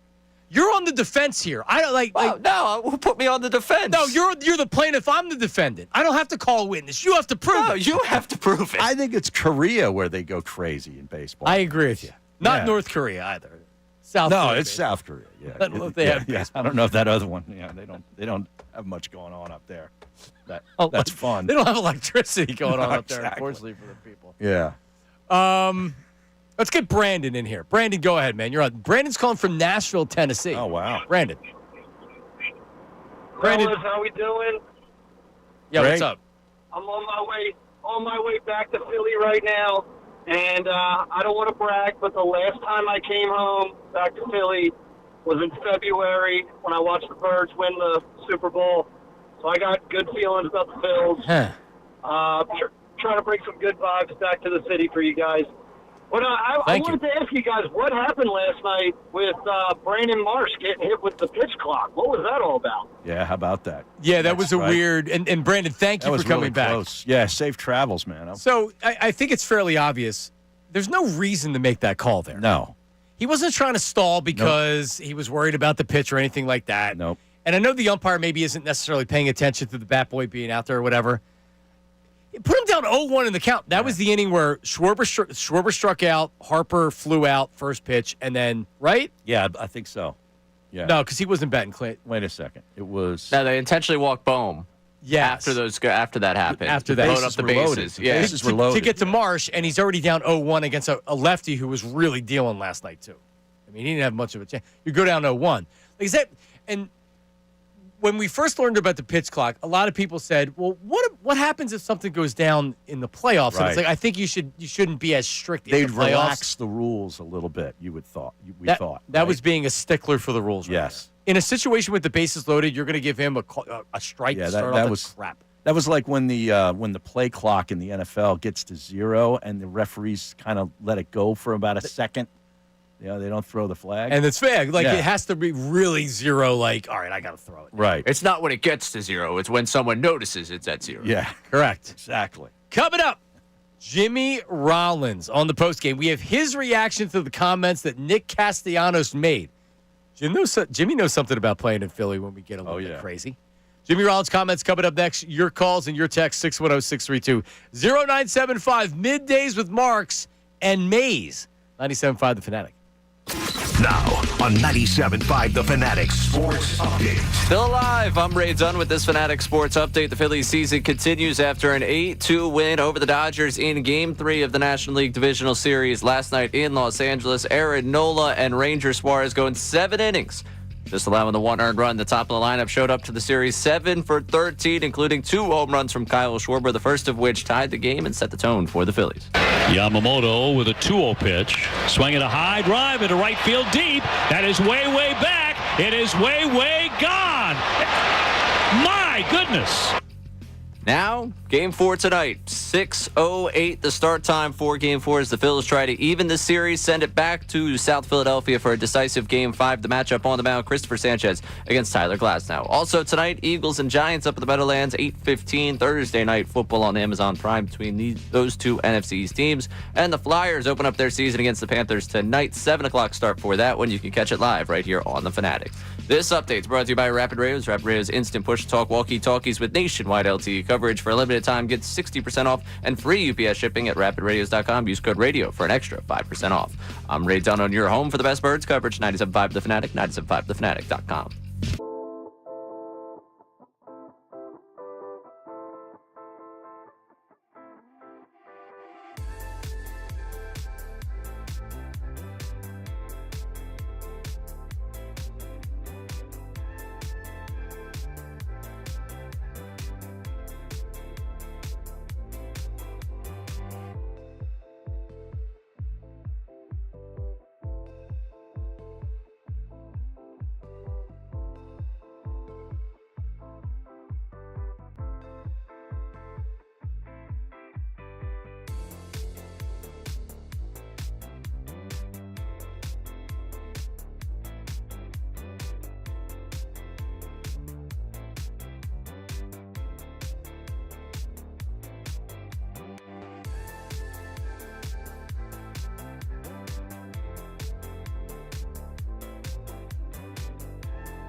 perspective, they've been frustrated for years. This isn't one game. This is years of games, not winning series at home, not finding a way to get it done, not getting a big hit. And this year, probably the most expectations that they've had, the way they ended the season. Feels like the window's closing. And it is closing. There's no feel. It is closing. So if that's how you feel, you can silence all that by going out there and getting the job done. Yep. He and Jimmy knows something about the window closing. Yeah, he knows it, man. Give him something to cheer about. Yep. They win in 2008. They go back to the World Series in 2009. Their best teams, we had Jason Worth on last week. He said their best team was the year after he left, but the 2010 team, when you look at talent alone, right, it works like this. Sometimes it's about matchups. They caught the hot team in St. Louis. They caught the hot team in San Francisco. So you go from, we're in the World Series, we lost, we'll be back. Yeah. And then goes down the next no year. Guarantees. No. And it I don't, even with last night's win, it's, these guys aren't getting any younger. Nope. This is a core that's in their early 30s. So. Yeah, they were the favorites to win the World Series prior to the Dodgers winning their first series. Correct. Then it all flipped, and I think even the Yankees jumped in there for some stupid reason. But yeah, this would be a massive disappointment. Yep. To me. Does Topper, let's say they lose the series. I don't want to will this or whatever. I know you don't want to talk about the future, but is he still managing for his job? I think so. Yeah? Yeah. Well, if you look at how much money John Middleton spent, what did that Robertson end up costing him? No. Like $20 million or something for a couple months of Robertson because of luxury tax? That much? Yeah. And you have an owner, Ray, you have an owner that literally is saying, I don't care. I want a championship. Spend the money. Yeah. Dude, that doesn't happen all the time with these owners. And he's willing to do it. Well, damn it.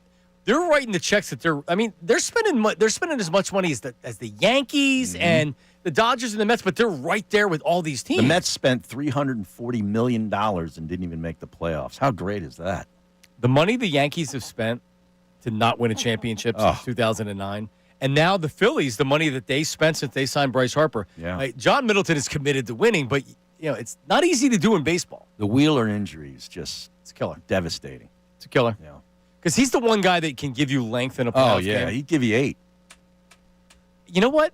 Thinking about it, Sanchez tonight, Luzardo looked really good in game 2. Yeah. You get 6 innings out of Luzardo. Got to get the And I like him pitching at home. Exactly. Yeah, and that was another reason Sanchez, I can deal with him on the ride. I think he's got that sort of that mentality where it's not going to phase him. How many innings tonight for Sanchez? 5? 6. Got to get 6? Yeah, let's get 6. You got to be ready to get him out. Oh, yeah. Oh, they will. Well, who do you go to? They get itchy. Yeah. Who's the first guy out? It depends on the matchups, doesn't it? I mean, you know. Ray, who's the first guy out? You're not going to love this, but our conversation tomorrow is going to be usage of Duran in this game. I mean, because it could come down if you're tied at that point. He might go best arm.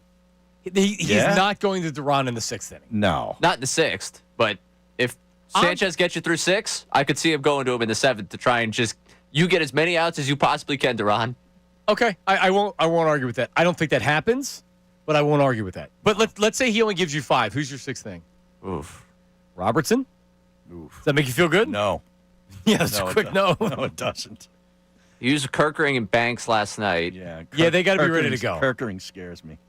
Oh, yeah, with a lead, sure. Yeah. Banks gave up a run last night. They do the piggyback starters thing again. Hey, Bueller, you go finish this game off. Yeah, I think it might be Bueller. You think so? Depending on the matchups. I think it'll be Robertson. All right, so what if he does? What if there's an out you're in the 5th inning and he runs into trouble? So in other words, he doesn't get you even the 5 innings you're looking for. Bueller. If he runs into trouble, he ran into trouble. They went Robertson the last time. Yeah. No, I know. Yeah, he did. But that was also the 6th inning.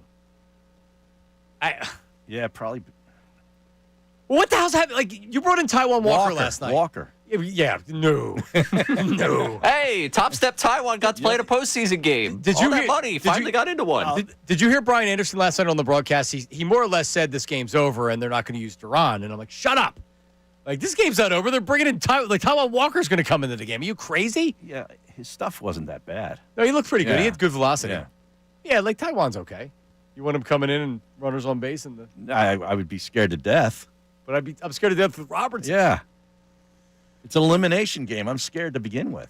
Let's go to Greg But in confident. Greg in Bethlehem. Get some text ready there, Ray Dunn. Greg in Bethlehem, go ahead. Hey, guys. Good game last night. Nice win.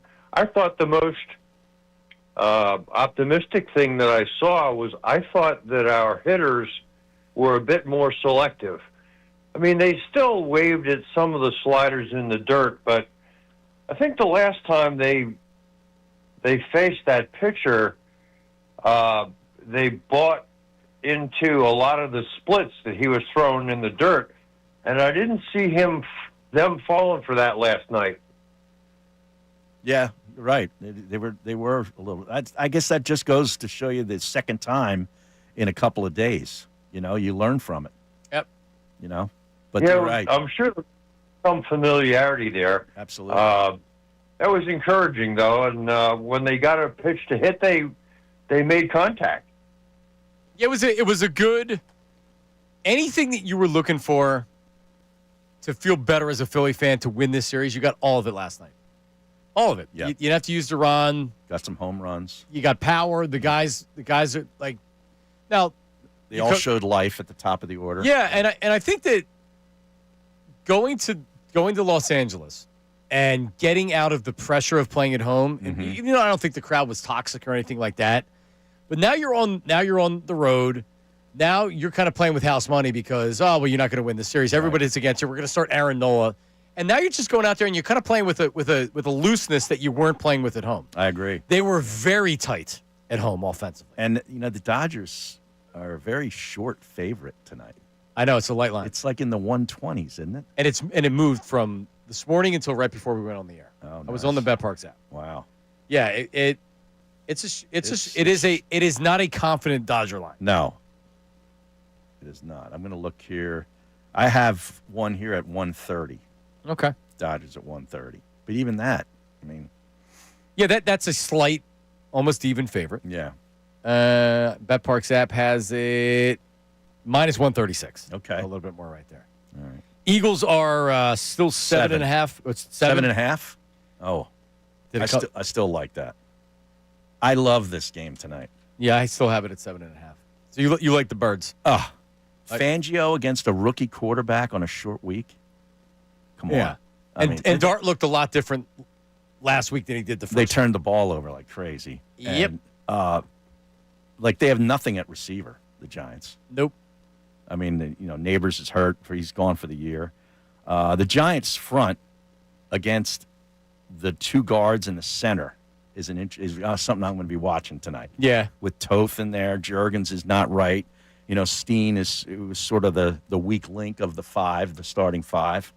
So that's going to be interesting. But I think Barkley gets loose tonight. So my pick on my BetParks pick. Yeah, you got a parlay. I have a parlay minus 7.5 over 85.5 rushing yards for Saquon. I love that. And that's a lot of rushing yards considering the lack of success they've had running the ball. The lack of home runs. His largest carry was last week at 17 yards, and prior to that it was 16. Yeah, if I'm Nick Sirianni, I'm trying to get the running game going. Yeah. This idea that you're going to appease AJ, you have to fix the offensive line. It's not going to be easy with, like you said, Toth is going to be starting.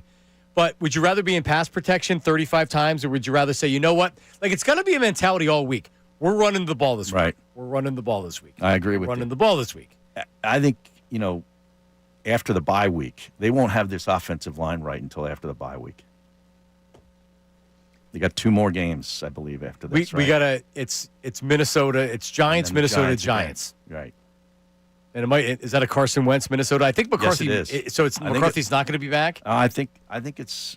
Let's see if Wentz. I would rather have Wentz not play. You don't want. I don't Wentz? want to lose to Wentz. They're off this week. Okay. The Vikings. They spent 2 weeks in Europe. Now they're off. Okay. So. Yeah, I just want Wentz to go away. I don't want to see him anymore. Like, can we find that out like Friday? I mean, I at least want to have the fun with it leading up to the week. So you're looking at it from a content. Yeah, of course. That's the way we look at everything. Yeah, my whole life is a radio bit, and I want nothing to do with Carson Wentz talk. I really don't. Yeah. I really don't. I'm so over Carson Wentz. Go away. But he has looked pretty good. He has. Yeah. He's looked pretty good. I have nothing against him. Nice to be able to throw to a guy like Jefferson. He's Got some weapons. Yeah. Got some weapons. All right, 610-632-0975. John from Manayunk's calling back in. We'll get him after this. Also, we have we're going to speak with JR in Vegas on the game tonight and look ahead a little bit at the games in the NFL coming up this weekend. But Trey Turner spoke about this team having a meeting before yesterday's game. Is this something that has truly flipped the team's mentality? Oh, the meeting. Players only. Herb from Northeast Philly was not there. It was the players. That's coming up next. It is Middays with Marks, 97.5 The Fanatic. Now, a Fanatic Phillies playoff update on 97.5 The Fanatic and 97.5thefanatic.com.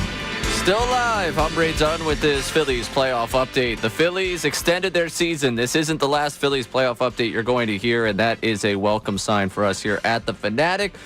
Phils winning 8-2 last night and getting themselves a Game 4 out there in L.A. The Phillies powered by Kyle Schwarber, JT with a homer as well as the bats came alive. The top of the lineup 7 for 13 in that game, and then the pitching. What was a very criticized decision for Rob Thompson to start Aaron Nola turned out to work. He went 2 innings, scoreless, turned it over to Ranger Suarez, and outside of Suarez's first pitch, things were perfect. 7 innings. They looked tremendous. The two of them combined, Aaron Nola and Ranger Suarez, just the 1 earned run. And now the Phillies set up with a Game 4 tonight. 6:08 the start time for that one. Christopher Sanchez on the mound, and it'll be against Tyler Glasnow for the Dodgers. Glasnow getting the start in Game 4, which would set up Ohtani for a Game 5. If they got back to South Philadelphia, that would be a Saturday. The Phillies battling for that, trying to even up the series at 2 games apiece and get this series back to Philly. Just a welcome thing that this was not the final playoff update you're getting. This update is brought to you by Corona. Go ahead and turn any game into your own beach oasis with an ice cold Corona this red October. Corona, the official cerveza of Major League Baseball. Drink responsibly. I'm Ray Dunn, your home of the MLB playoffs, 97.5 The Fanatic and 97.5thefanatic.com.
just focus on the game, win today. I think we all know we're kind of pressing as a group in the first two games and wanting to win so bad, and we know we're really good. We just gotta play like we always do. So the message was just go 1-0 and worry about tomorrow. Trey Turner on what happened before the game. Yeah, man. Like, go out there and be tight and grip the bat even tighter. Yeah. You're going to lose. Turn it to dust. Yep. Yeah. Sounds like it was a short and sweet meeting, though. That's it. Yeah. Yeah, but Rob Thompson, it gets to the playoffs, then every move you make is magnified. And whether or not it's the correct move or not is a lot of times dictated by what happened. If Dave Robertson comes out for that second inning and he goes 1, 2, 3, no one's talking about how, Robertson wasn't up and down the whole year. Why are you bringing him back out there, right? What can always have an impact on is how guys are playing. And the clubhouse has been tight last year, this year. And Charlie Manuel, when things were going right, that was a loose clubhouse that had a ton of talent, but they were loose. They were loose. Yeah. This team has not been loose. Nope. Very tight. But how about Roberts, though? I mean, he should be getting crucified today for keeping Kershaw in that second inning after the home run to Realmuto. That was, what are you doing? At that point, he's like, all right, well, game's over. Yeah. You're going to be the tomato can that you're going to be Peter McNeely. Oh. Wait, can we play this? Because they asked Betts about this. Yeah. And here he is. I mean, it's hard to watch, but that's all. It's hard to watch. Hard to watch a guy going to the Hall of Fame. Right. Probably his last appearance in Dodger Stadium. Could be. Yeah. Oh, I hope it is. Oh, Yeah. it might have been my favorite, even more than any of the home runs. It might have been my favorite moment watching him out there struggle. Oh. Got Clayton Kershaw. Oh, it's so great. Bring him back out. The participation trophy All-Star game for me was what lost me this year with Kershaw. Otherwise, I'd have no problem with him. Yeah. But after he got that, I was thrilled to see what happened to him. I hate Dodgers fans, and I'm buddies with the guys that work in San Diego that do mornings in San Diego, and they hate the Dodgers. That rivalry is something. Oh, yeah, that's good. That's a good rivalry. rivalry. The same way with the Giants-Dodgers. That's real, too. Yeah, I've experienced that. Yeah, that's awesome. Yeah. All right, let's go to John in Manayunk, a longtime 97.5 The Fanatic caller. John, how are you, buddy? What's up, dudes? First of all, is this like 2010? I feel like I should be picking up my case of Yingling Light Lager from Andy's Diner. Where's Tony Bruno? What's going on here, man? No, listen, all seriousness, great show. I love the lineup. Marks, I'm so happy you're back on the air. I was very sad when you you had to hang with your family. I guess that's important, but whatever. No, I'm just teasing. Listen, at the end of the day, dude, here's the thing, and I just want to make a general call because it's my first time to this new show, and I'm going to be calling you all the time. Listen, I've been calling you guys for almost 15-some years. The teams used to stink. Anyone who's in college right now listening to this, you just should be so lucky that we have a Super Bowl champion, best in the league team, a football team with a superstar quarterback, a superstar running back, a superstar receiver. We have a World Series contending Phillies team filled with superstars, and we even have a young Flyers core with young kids that are going to be excited to watch lose instead of, watching superstars lose like always my whole life. So just take it in and take a deep breath. Even if we lose this series, I'll tell you what, this is a good time to be a Philly sports fan. It's not as agonizing as it used to be. And back on the radio, and Harry Mays on the radio. This is good stuff here. So just wanted to check in, say, love you guys. Go Phils, go Flyers, go Birds. Let's go 3-0 tonight. Let's keep it on Glass now. You remember what happened last time Glass now was on the mound? The dirt was stuck in his cleats, and it wasn't fair, and it was raining out. You can get to that pretty boy. He wants to have hair like Bader. He doesn't have hair like Bader. He wants to. He's a pretty boy. Get him off the mound. Get into Game 5. They'll be on their heels, and they're going to lose in Philly, and we're going to take it to the next series. Love you guys. Love the show. Keep being you. All right. Thank you, John. Go Phillies. I noticed how he left out the Sixers in all that. Yeah. Yeah. I plan on leaving the Sixers out a lot this year. John, who hasn't lived in Manayunk probably in 15 years, but once you get the moniker. Yeah, it's got to sticks with you. Jose may not live in Norristown anymore, but he's known as Jose in Norristown. I think he does, though. I think he does, too. I think he does. I think he's going to live in Norristown forever. Yeah. What do you think? They need him over there. They do. Yeah. They do need him. Boy, he brought up 2010. It's 15 years. I was 45. Oh, God, do I feel old. Yeah. Huh. So 2010, you were 45. It's 15 years. Yeah. Wow. And it doesn't feel that. I mean, it is, I guess, but it doesn't feel that long ago. Yeah. I can't. Blink of an eye. Blink of an eye. So you remember that, Ray Dunn. Yeah. Right? I remember 2010, yeah. Blink of an eye, you're not going to be some young punk play-by-play Out radio whacking producer. Coronas. Yeah, exactly. Until midnight. Believe me, Harry, when the Phillies were in the World Series in 2008, I was Ray Dunn, and I was a little bit older, but I was Ray Dunn. Yeah. I was that was a great run. I was all over. We were running on adrenaline back then. Holy doing all these extra shows and stuff, but you loved it. And that's what he's doing right now. Doing Play-by-play. shows down by the park. The energy was just so good. 1 o'clock hour, we'll have the best Harry Mays story on the station, and it was when we were in the AM, and it actually relates to the Phillies. Oh, I know. I think I know what you're talking. You know where I'm Yeah, going with it this. was on remote. It was on remote. Yes. It was a Tony Luke's in South Philly. Yeah. That was a bet. That was I bet. lost. Yeah. John Kincaid's going to get a Rob Thompson tattoo. Honestly, of course we want the Phillies to win, but just for John Kincade to have Rob Thompson tattooed wherever, his face would be something. And he'd have to do it, get the tattoo while being on air. Correct. Right? I did. Yeah. Oh, is that when you I did. went? Wow. I was on the air.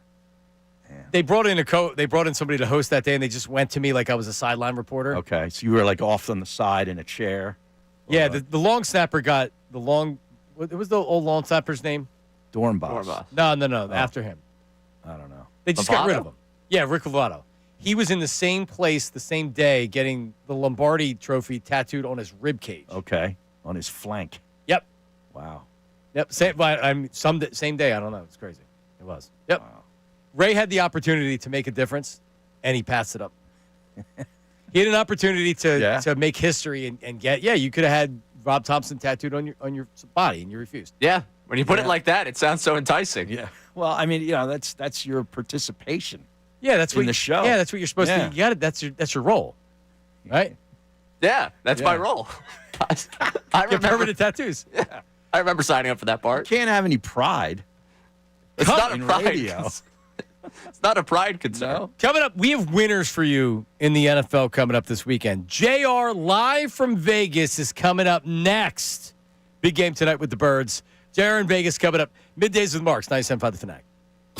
Now on 97.5 The Fanatic Sports Update. We get to talk about a Game 4. I'm Ray Dunn with this Fanatic Sports Update. The Phillies season continued after an 8-2 win over the Dodgers, staving off elimination in Game 3 last night out in L.A. The pitching plan worked to perfection. Aaron Nola and Ranger Suarez going 7 innings, allowing just 1 earned. The top of the lineup came to life, and that included 2 home runs from Kyle Schwarber, including the game-tying home run that turned the tide for the Phillies. Yamamoto with a 2-0 pitch. Swinging a high drive into right field deep. That is way back. It is way gone. My goodness. Game 4 now tonight, 6:08 the start time. Tyler Glasnow against Christopher Sanchez on the mound. The two battling to try and tie this one up for the Phillies in this series and send this series to a decisive Game 5 in South Philadelphia on Saturday. Tonight up at the Meadowlands, it's Eagles-Giants, Thursday Night Football, 8:15 the start time for that game. Flyers get their season going tonight. They've got the Panthers, 7 o'clock start time for that one, and you can listen to it live right here on The Fanatic. This update brought to you by Rapid Radios. Rapid Radios instant push-to-talk walkie-talkies with nationwide LTE coverage. For a limited time, get 60% off and free UPS shipping at rapidradios.com. Use code RADIO for an extra 5% off. I'm Ray Dunn, your home for the best Birds coverage, 97.5 The Fanatic, 97.5thefanatic.com.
at least for now, rotating co-host here Right.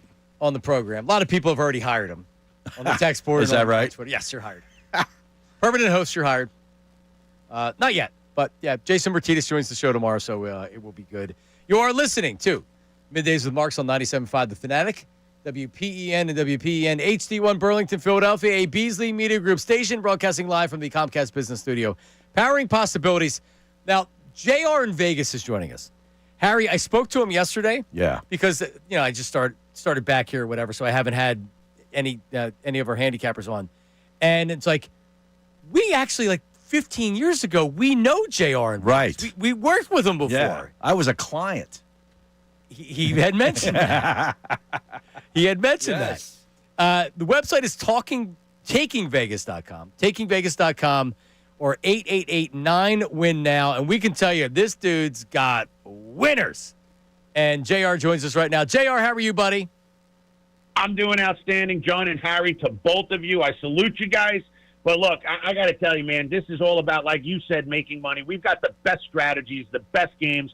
I'm going to give everyone out there right now the winner of tonight's game, Thursday Night Football, Eagles-Giants, absolutely free on a recorded line when you call 888-994-6669. That's 888-994-6669. And look, we make it easy for a reason. We're obviously looking for guys that are serious about making money. I don't care how much you're betting, but you'd like to get to the next level, right? But even if you just want the winner of the game, you get the game, you hang up, you move on. But if you're serious, listen to the whole thing. Eagles, Giants, free on a recorded line, 888-9-WIN-NOW. Yeah, and Harry said it. Harry was a client. Yes. He's just not the president. He's also a client. That's right. I know this guy wins. Harry and I did excellent together. Harry's was, if I remember correctly, when we stopped doing the interview and he started, I think, betting a lot of his own games. Which tends to happen. Yeah. All right, so let's look ahead to let's talk about some of the games here this weekend. Some interesting lines, some light lines as well. The Cowboys 3-point favorites over the Panthers. The Panthers look like the worst team in football. I mean, if you follow a game, Bryce Young's the worst quarterback ever. He should be released. And then in the second half, all of a sudden they're coming back. They got 2 wins, right? I can't really get a read on Bryce Young. But what are some thoughts on the Cowboys 3-point favorites? At least where I'm looking right now on the BetParks app at Carolina on Sunday. Yeah, and you know what? I mean, the Cowboys, let's face it, for as poor as they've been, they're still sitting 2-2-1 with that tie against the Packers. The line on this matchup, I believe it opened up at 1.5, but it's sitting at 3 right now. The total on the game spoke volumes to me, which opened at 46.5 and is already up to 49.5, and that's because we know there's no defense on either side of the ball for either one of these teams. But the Panthers seem to be, and like you said, Bryce Young, you can't get a grip on him. It's like, first half of the game, he's not even getting it near a target. Second half, he's putting it right in the breadbasket, 35, 45 yards downfield. So it's hard to really put a line on this kid. But, I mean, look, they play tough football at home. I think they have a better defense. It's going to, and we all know that the public loves betting the Cowboys, whether they're good or whether they're bad. For whatever reason, not one that I can ever grasp. The public just seems to like to bet them. But it's a tough spot for them. And again, because the line went up, because of the public bets, tends me to believe, and especially with a great second half by the Panthers on what was a phenomenal comeback last week, even though it was against a beleaguered Miami Dolphins team, still a great comeback in the second half after being down, I believe it was 17-0 to start that game. Yep. But once the defense got going, they really were able to shut down those wide receivers, and they were able to put points on the board. It wasn't in great form, but good enough to get the W, and I think being back at home now, is going to give them a good opportunity to get a win and win that game outright. Hey, JR, we're in that time of year where the NFL is over in Europe. It seems every week playing a game in London or, the Vikings stayed over there for 2 weeks, for God's sakes. But is there any trends that you look towards with these European games? They're usually not really good games. They're usually kind of low scoring. But anything that you can uncover as far as trends? You definitely nailed they did low scoring. That's for one. And number two, before this season, it used to be that the home team got to get there a couple of days early, and I always thought that would be an edge because the visiting team didn't really have enough time to really acclimate to the time and to the time zone and to really get as much practice and to get used to the field. So that used to be a little bit of an issue, but now they both land on the same day. They get the same kind of, play on the field. So that's been taken away. But you did bring up a great point about low scoring, and I just think that there's a little steam out of the engine, not as much push up front on both sides of the ball, and that tends to lead to a little bit better defense, less offense, and that's why those numbers have been very small. I mean, look, this Broncos-Jets game, it only started at 41.5. It's gone up 2 points. As much as I'd like to say the under, that's an extremely low line, even for these two teams, and even though it's being done in England. So I would stay away from that one, and I don't even have a side because the number is so damn high. Yeah. Originally, you're looking at it, you think the Broncos, even though they're sitting at 3-2 right now, they're not exactly a good 3-2 team. I know they had a good win last week, but just not a great 3-2 team. And for that number to be more than a touchdown, now sitting at 7.5, it's just not a good game to bet. So coming off, and I a lot of times I look for opportunities, right? So the Jags with a big upset over the Chiefs in Kansas City, so they have a short week. They're hosting Seattle, who has been tough, sneaky good, right? Like Seattle, Sam Darnold's looked really good so far. I'm looking at right now. They're half-point favorites. I've seen it as the pick'ems sometimes in Jacksonville. Yeah. Do you typically look for, you have the big emotional win, then you come back the next week, and the line is short for a reason? What do you think of that game? Well, it is, and you're right. They had a great win, but one that I had expected. I know they fell down 14-0 in that game, but what people aren't talking about, this Jacksonville defense has been amazing. They had 13 takeaways coming into that game against Kansas City last week, which is number one in the NFL by far. I mean, they're getting 3 to 4 picks or fumbles and scores off of these turnovers nonstop. Now, the total on that game is another volume speaker because it's going to be a little bit of a high-scoring game. It's all the way up at 47.5. And you're right, Seattle has been sneaky good but not good enough. In my humble opinion, this is a team that has a long ways to go offensively, and defensively, there's a couple of holes there that can be taken advantage of by that Jacksonville offense. And the line on this game is only sitting at 1.5. It's going to be somewhat tight, but in the end, I think that defense is going to wind up winning, and I would expect that Jacksonville, especially being at home in this game, would be able to get another W and make themselves 5-1. And again, guys, I'm going to tell you this: I do love the game tonight. This isn't one of those, hey, I got something, it's a freebie. No, I love this game, and I'm going to give it to everyone absolutely free. Give us a call at 888-994-6669. It's on a recorded line, absolutely free. Giants against the Eagles, point spread winner, 888-994-6669. All right, JR, one more here. We just talked about the Chiefs. I mean, this is a good game. Kansas City, this is the Sunday night game. Kansas City at home, 2.5-point favorites over the Lions. I'm trying to get a read on what are the odds makers saying about that line? Because I think the lines are legit. The Chiefs always seem to figure it out, but I don't know. What's your opinion on that game?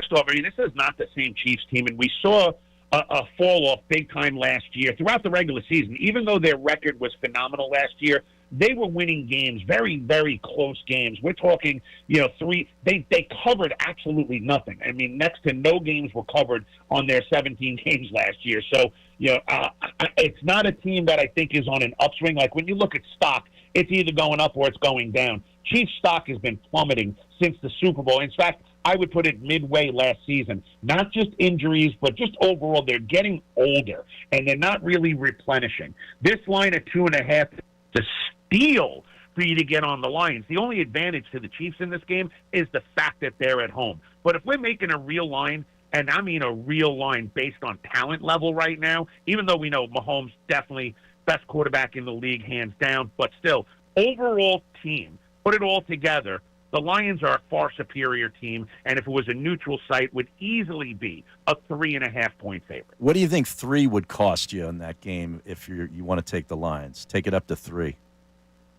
Minimal? Well, because the line right now is 2.5. Most of these books, they're not nice, man. They don't let you buy half a points like the old days. They force you to buy full points. And the full point, it used to be just to get the half a point on or off of 3 would be 25 cents. Okay. They're going to charge you 50 cents on it. Oh, really? It's going to be anywhere from 150 to 160 wow. to get that line at 3.5. And that just isn't worth it. Right, You're much better off just either laying off the game, or if you're going to do something with it, put it in a parlay to buy it up, but on a very small parlay that's not, going to destroy your bank. This was awesome. JR in Vegas, how do people get a hold of you? All right, guys, right now on a recorded line, again, you're getting the Eagles against the Giants point spread winner.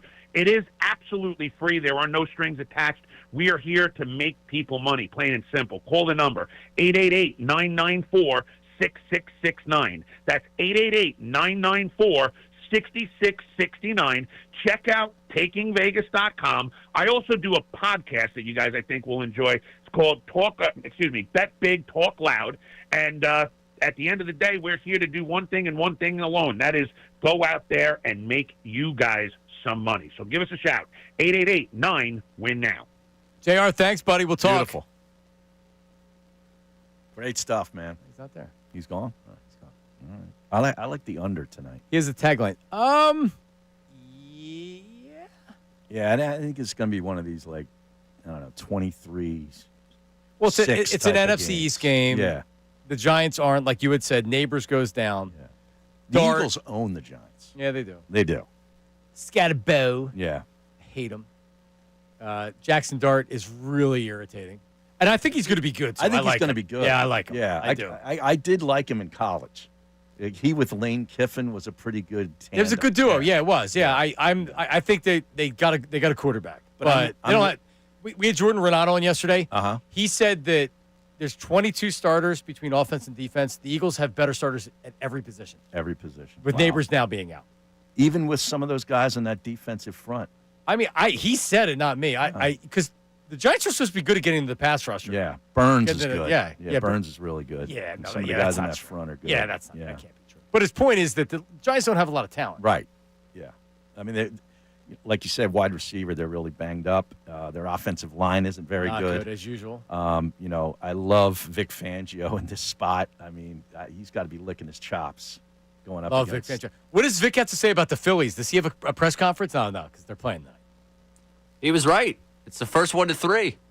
He was the one that had them coming back in this. Everybody, but so do you have it? Can we play that on the other side? Fangio, this is classic Fangio. I love his press conferences. He's awesome. Yeah. He was informed by the media that Nola was starting game 3, and wait till you hear his reaction to it. Oh, really? That's great. We'll play that coming up. Also, listen, we're back, and don't let the Phils get hot. We said it, and the Dodgers said it before game 3 last night. We'll play that. Get on the phone, 610-632-0975, and say hello to Harry Mays. Middays with Marks, 97.5 The Fanatic. Thursday, October 9th. We hope you have multiple.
playing like there's no tomorrow because there's literally no tomorrow for them. So for us, it's about coming out the same way. That's a team that we don't want to let get hot. That team can, get hot and run through a month like it's like before you know it. So for us, it's just about a matter of, setting the tone early, trying to punch first and try to keep adding on to where, we bury them. But a team that dangerous, you don't want to give them any signs of life.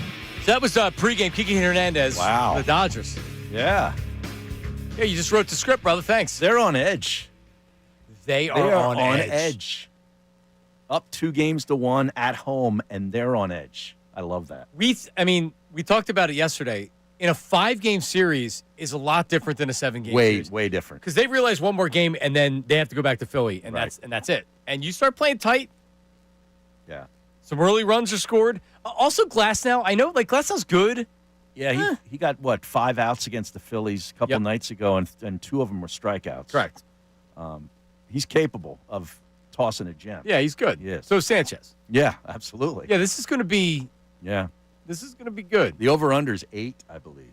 I feel really good about Glasnow being on the mound from a Phillies perspective. I do too. They got 4 base runners on him, and Dave Roberts says a full go, which for Glasnow is like 4 innings. But him being a full go means Roberts is going to trust him to actually have length in this game. If he gets into that 4th, 5th inning, I'm excited for what you can put up on him. Yeah. I think they could get to him tonight. Yeah, the key is, and Sanchez is a great pitcher, let it get to the middle innings with a tie game, etc. Mm-hmm. Don't let them get a couple of, because if they score a couple of early runs, then you worry about the tightness of the Phillies. Of course. We've seen that. And then you worry about Topper with what does he do with the bullpen? Does he make the right move? Yeah, as mad as I was about the bunt, he really hasn't. I mean, the Robertson thing with the bullpen, I probably wouldn't have brought Robertson back out, but then who are you going to put out there? Yeah. Right? I mean, Yeah. Kirkering? You want Kirkering out there? No. Scares me. Yeah, he scares me too. Yeah. All right. Let's what else did we have here? We're going to play? Do we have something else? Vic Fangio. Oh yeah. So this is talking baseball. So every press conference he starts out, he's talking Phillies and he's got the Phillies hat on. Yeah, he's always wearing the hat. Yeah. And so he's coming out, as you would expect, being positive. Oh, it's only 2 games, not 3 yet. But he doesn't know who's starting game 3. And at the time, we didn't have Nola pitching well. Here's Vic Fangio the other day. Remember what Ben Crenshaw said at Brookline prior to the Sunday when they were way behind? Correct. I got a good feeling about it. Is that what Topper said or what you said? That's what I'm saying. Oh. It's a best of 5. They haven't gotten to 3 yet. That's true. Nola? What do you mean, Nola? Nola's pitching game 3. Oh, is he? He'll probably quick hook and put Ranger in there. Wow, he He's called right. it. How about that? And he's quoting Ryder Cup stuff there to start. This dude, how did we not have him here earlier in his career? This guy's unbelievable. I know. Yeah, I know he's a big fan of golf, so that doesn't surprise me that he brings that up. So he's quoting golf. Yeah. He nails it where you say, Quick Nola? hook. He's like, Nola? Did you hear Matt Gelb questioning? Matt Gelb questioned when Topper after game 2, he said that Aaron Nola's going to start. And Matt Gelb was like, what's the reasoning behind that? Yeah. It was such What's the reasoning behind that? like, are you nuts? Right, yeah, you're an annoyed parent. Yeah. Well, it all worked out. It sure did, man. Yeah. It sure did. You got to feel good. And if you're Aaron Nola, you got to feel pretty good about it too. I mean, every big-time athlete thinks that they can overcome stuff. They have a different sort of mindset. That's why they got to where they are, Sure. right? But there had to be some little bit of doubt in his head. And now he goes through, pitches 2 great innings. He's got to feel pretty good about the next opportunity. And you know what else? I think this is probably the healthiest he's been all season. Because when was the last time he threw outside of maybe bullpens or something like that, Ray? It's been a long time. Yeah. Oh, yeah. And it looked like it last night. Yep. I mean, it really did. The velocity, that was I feel like that was the most velocity he's had all year. There was life on it. Someone in the 94, 95. He's kind of crept back up there. Late in the season, he got back to that mid-90s, 94, 95. Like that Minnesota game that no one cared about, that he was spinning a no-hitter there for... Oh, he was? Yeah, 5. Yeah, exactly. I didn't watch that one. Yeah. He looked good in that start. And again, it's the Twins, but he looked good in that start. I think the scrimmage would have been the last time that he started. Let's go to Black Gritty from blackgritty.com. Black Gritty, how are you? I owe Top an apology. I'm unpacking his bags right now. I was packing his bags up at the house. So I apologize. And the troll job he did, they started the game out button. Nola goes out there, gets himself in the jam, and we're all like, what is going on? And then Nola gets himself out of it, and and then Ranger comes out, and first pitch smack, you're like, oh, my God. It's just a roller coaster. Like, that game put me through every single Philadelphia emotion I've ever had in my life. And then Schwarber hits that thing. It's on the moon somewhere. It's the first ball to go to the moon. Moon landed. It was just so amazing. Ranger just settled down and did what he did. And this guy's out here got people butting at the first pitch. I'm like, why are you trolling me, Topper? I'm just trying to. I've been asking for small ball for 17 years. Now you want to start pulling it out? And how about the double steal? The double steal. And somebody put some reins on Harper. Like I know you wanted Big Dog, and I know I was yelling at you. Bad base running, yeah. But pull the reins, man. You know what happens with Harper. You know what? The real thing about Harper is like somebody's got to mess with him. Like somebody's got to attaboy him, punk him, call him a name for him to start going nuclear. Like the whole city was on his back. Castellanos said what he said, and now he's on fire. Like. He's too good of a guy now. He's done changed. He's a dad now, got all these kids. Somebody got to ruffle his feathers to keep him rolling.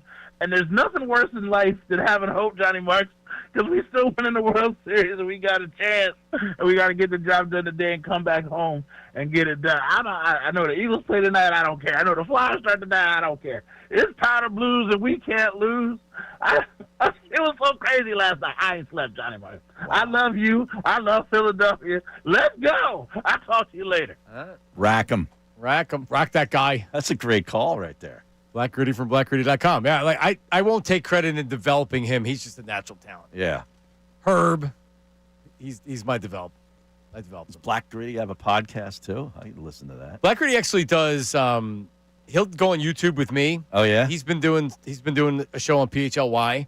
Oh, nice. With E-Rock and with our buddy Jason Ashworth, our old buddy Jason Ashworth. Yeah. Uh-huh. Oh wow, that's cool. Yep. He is if you follow him on social media, and if you go to blackgritty.com, it gives you all the social media. Okay. He makes these videos, man, on Instagram that it's straight fire. He is extremely creative. And it's just straight Black Gritty on Instagram. That's it. Well, if you go blackgritty.com, it pulls up everything. That all his socials. Yeah, all his socials. He's a marketing Give genius. him a follow. There you go. All right. Yeah, see, he didn't. That's what I was always trying to figure out with him. When did he emerge onto the scene? And it really was after I left here and I went the other place. Okay. It's when I first remember him being around. 610-632-0975. Another blast from the past coming up next. Angry Al. Oh, man. Is on the line to say hello to Harry Mays. This will be the fourth caller, so he's made it into the program. Another guy who has my cell phone number. Oh. I had an idea, Ray, where we go out and get like a Metro PCS burner phone and we just give that out on the air. Yeah. Change your number. Am I allowed to give out that number elsewhere? Do not give my number out on the air. You can email me, though. Did you give your number out last night to anybody while you were? No, way too locked into that one. Oh, yeah? Way too locked into that one. That was not I'm going to go meet someone tonight. Really? I walked from... No, that's on any other Friday or Saturday. You can't do two things at once? I could do two things at once. Yeah. I mean... Yeah, well, that might be, like, that's the perfect night to actually... Right. You feeling right? Yeah. You know, he's won. No, I said to Andrew when we got there, I was like, they lose this game tonight. Everyone's hearing from me tonight. Yep. There he is. And he walks everywhere, by the way. Yeah. Oh, yeah? He walked to the Camden Sixers facility from Northern Liberties for the broadcast. Are you serious? Yeah. So you're like a real city guy. Yeah. Oh, I love it. Mr. City. I walked from Northern Liberties to Rittenhouse Square last night. That's why I said you walk. That's a long walk. Dude, how many miles is that? Probably 2. Well, he's obviously hammered and doesn't remember. No, Right. I walked Dangerous. I walked there Yeah, it's sober. dangerous. What do you think? I was I wouldn't hammered walk before? 2 blocks in that city. Hell right no. now. Absolutely not. You get stabbed or something. Fill it up. Guys, no. All right, coming up. More of the Dodgers pressing ahead of Game 4. Ooh. This feels like a lock tonight. Mookie Betts talking about the pressure on his team ahead of tonight. We'll do some old Harry Mays, Tony Bruno drops as well. Some phone calls all ahead right here. It is Marks in the Middays.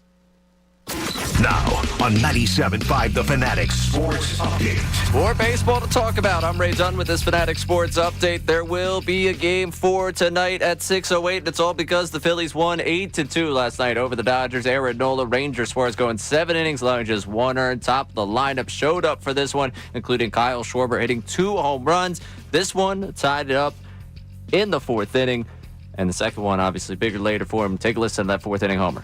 Yamamoto with a 2-0 pitch. Swinging a high drive into right field deep. That is way, way back. It is way, way gone. My goodness. Because of the effort from Schwarber, the pitching staff, and, of course, that entire lineup, we have a Game 4 to talk about tonight. 6:08 first pitch. Tyler Glasnow, Christopher Sanchez. The matchup on the mound as the Phillies try to even the series and send it back to South Philly for a decisive Game 5. Elsewhere tonight, Eagles and Giants up at the Meadowlands, 8:15 Thursday night football, and the Flyers open up their schedule against the Panthers tonight, 7 o'clock. We have that one live for you right here on The Fanatic. This update's brought to you by Rapid Radios. Rapid Radios instant push talk walkie-talkies with nationwide LTE coverage. For a limited time, get 60% off and free UPS shipping at rapidradios.com. Use code radio for an extra 5% off. I'm Ray Dunn, and your home of the best birds coverage, 97.5 The Fanatic, 97.5thefanatic.com.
this interview feels like we're eliminated. So I think we have to understand that we're still up 2-1. Obviously, there's a lot of pressure on us to play the game, but it's pressure is a privilege, and just go out and play it. The tone of the media at the post-game press conference, Mookie Betts, he fed it. He felt it. Wow, I mean, he went pressure is a privilege. That's a veteran. Yes. That's a Jalen Hurts move, right? Right. You got to keep the main thing the main thing. Yeah. Yeah. Yeah. Let's Keep the main thing the main thing. Exactly. That's the funny thing that makes me chuckle. Yeah. Oh, I asked him if he has a spiral-bound notebook and he just writes them down as Hurts? Yeah. Yeah. Like you write them down when you think of them, and that was when he stopped having personality, and he just kind of gave me he was kind of annoyed with the answer, and it's right. Dude, it's a good thing. I'm not trying to be a jerk. Yeah. That sounds like a DNA thing. I would like to see him have more fun. It doesn't. No. It doesn't look like he's having a whole lot of fun. I interviewed him at training camp the year going in, where everybody was saying he's not going to be good enough and everything else, and in person, he really opened up, and he was really, really good. Now, was this on mic or was this On during mic. the breaks? It was on mic, but it was this I was obviously with Ike, so as a former player, so there was a level of respect we're here, Right, and it was I even said to him, I said, you realize that this season, you could get a $300 million contract if you come out this year and you're great, and he's just like, yeah, I know that. But he kind of opened up. He said he did hear what people were saying, and he knew the discussion about whether or not he was a good enough passer and all that other stuff. We talked about Saban, and he loved Saban. He has personality in there. He won't show it. Right. And I think it goes deeper than just to the media, because everything that I hear behind the scenes is that he's like that all the time. It's part of his armor. It is. Yeah. It is. And sometimes you need to give a little, especially to your teammates, right? You're the quarterback. You know, the thing I really love about him, though, is that he's seeking advice from guys like Tiger Woods Peyton and Manning. Michael Jordan and Peyton Manning. And that is really cool. Yeah, you know what's crazy with Jalen? I'll watch a game and I'll be like, God, I wish he just threw the ball a little bit harder. Or I wish he's not a great he's passer. never going to be No. a great thrower of the football. Everything else, 10 out of 10. Yeah, and all the intangibles and yeah, exactly. But yeah, he's never going to be Dan Marino. Nope. You And know, Dan or Marino Aaron won Rodgers. squat in his career. Right. But he wins. If he had more Jalen Hurts in him, Dan Marino probably. He'd have a Super Bowl. Yeah. Yeah. Yeah, for sure. All right, Angry Out coming up in a second. So this is the Jose from Norristown What Up remix, and I don't remember this, but I'm going to play it. Here it is. We have hockey action, yo. When you look up What Up Wednesday in the Thesaurus Dictionary or Encyclopedia Britannica, you see this man's face. Jose in Norristown. What up, man? What up, Bruno? What up? What up? What up? What up? What up, Maze? What up? What up? What up? What up? What up, Kale? What up? What up? What up? Kale. What up? Jarvis? Kale. What up? What up? Yo. Other than that, Other than that. Jarvis. Other than that, let's get on with the business. Let's get on with the business. I miss Tony. Oh, my God. We'll have Tony call in Yeah.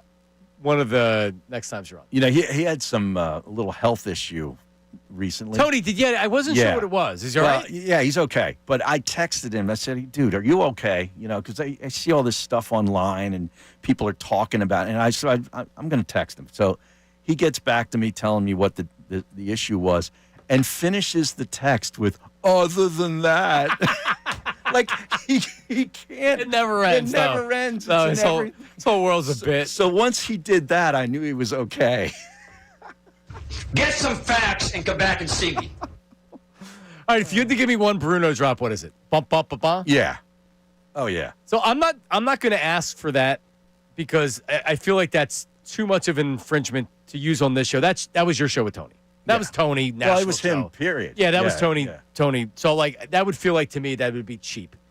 But I always loved the breaking news sounder. It was the current affair. Current affair. I think it was that when Bill O'Reilly was hosting? It was Bill O'Reilly Yeah, when yeah, he was. yeah. Yes, it was Yeah. Bill O'Reilly. Oh, Current yeah. affair. We're going back to the '90s. Yeah. with that, Yeah. and that was always my favorite. Because do you have a breaking news sounder that you use, Ray? We got the 97.5. Yeah, I don't like that. Well, Are you asking? Should you? No. So what I'm saying is, I want to ask Tony if I can have that. Oh, he would let you. I know that he would, but I wouldn't try to take the bump. Right. No, I get that. But but other radio shows, national shows, do use that. No, and they stole it from him. Mike and Mike used to do it, and they acted like it was theirs. And Tony got so mad. Oh God, don't get me started on that show. Mike and Mike, back and better than ever. Coming out of that show, Mike and Mike at 10 o'clock.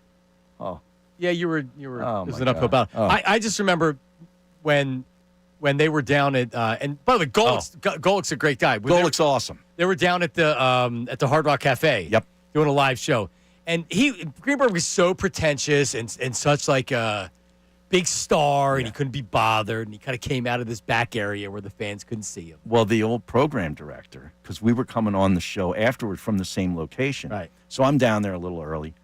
He asked me if I wanted to meet Mike and Mike. And I go, I'm cool with Golick, but I'll pass. And it really ticked him off. I remember. Yeah. No, I remember. Oh, I remember the whole thing. I had no interest. I had the same amount of interest as you did. Right. But and by the way, like Get Up's really good. I did not like Mike and Mike. Get Up is actually it's much more watchable for me. Oh, you watch the show? Well, I don't, but it's. You know why I don't watch the show? Because of the people that they bring on. Okay. Like Rex Ryan's an idiot. Ryan Clark is horrible. Yeah. The guys that are actually good, Greenberg's good with them.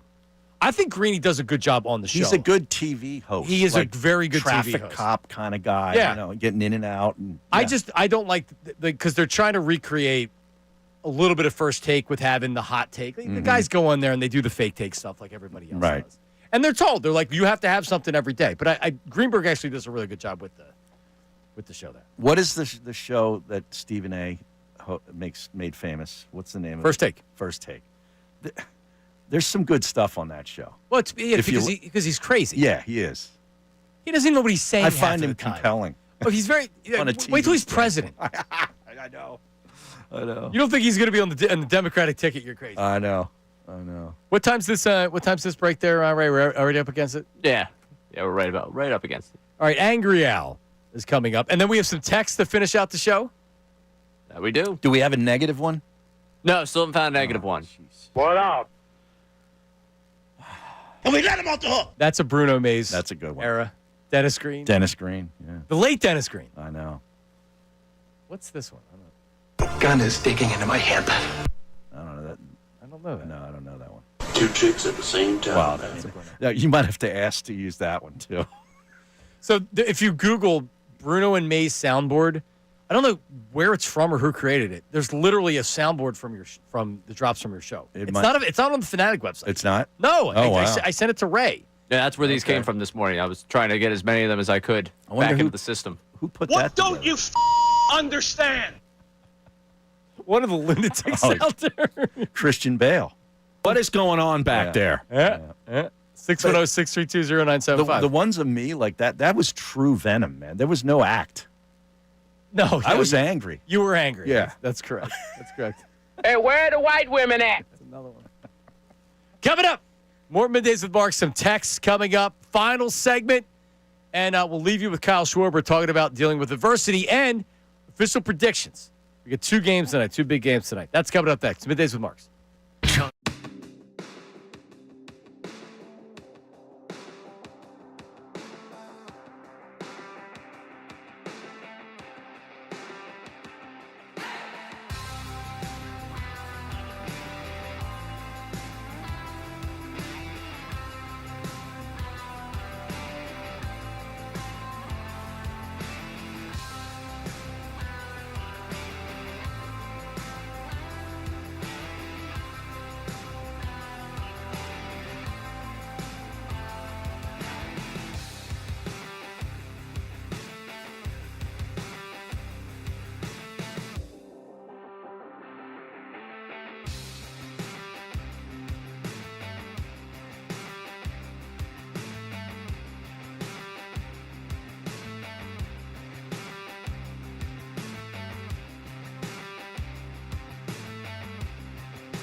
big thing for us. I feel like we've done a really good job throughout the course of my time here. I feel like that we do a really good job of responding whenever something goes against us. And I feel you can even look back at the first couple games, that we were in striking distance every single time. Obviously, they're in the ninth inning too, game 2. We're responding. So that's something that we have a knack for here. Love that guy. That's Kyle Schwarber? Yeah, he's perfect for this city. Man, he is so good. It's really good. God, it's just genuine. He gets it. I think not under the radar signing, but not the biggest. No. I wasn't necessarily jumping for joy when if they he goes signed him. somewhere else next year, that'll be a big signing. Big signing. Big. Yeah, he was low average power on base, but it's might bet 190. He's actually gotten better here. Yes. I never liked the leadoff deal though with him. I'm glad we stopped doing that. That just never sat well with me. No. Yeah. My X feed is blowing up today. Yeah? Yeah. What are they saying? It's the most activity I've had in months. Yeah? Yeah. People enjoying the program? Loving it. Yeah. Good. Maybe I'll even check mine. What about you there, Ray Dunn? Well, you don't check the mentions? No. Oh yeah, I live on the mentions. Yeah, like last night. Me too. Yeah, but if people are negative towards you, then why wouldn't you check the mentions? People are mean. I like it either way. I don't. Oh, okay. No, because I want to hurt people. Oh, okay. I want to hurt some fake picture that's up there because there was this guy that he's a Phillies fan, but he has Dave Dombrowski's picture in his avatar. Yeah. And like I had said that it was Aiden Miller. Like I'm like he's not playing this year. He's not going to be your starting third baseman this year.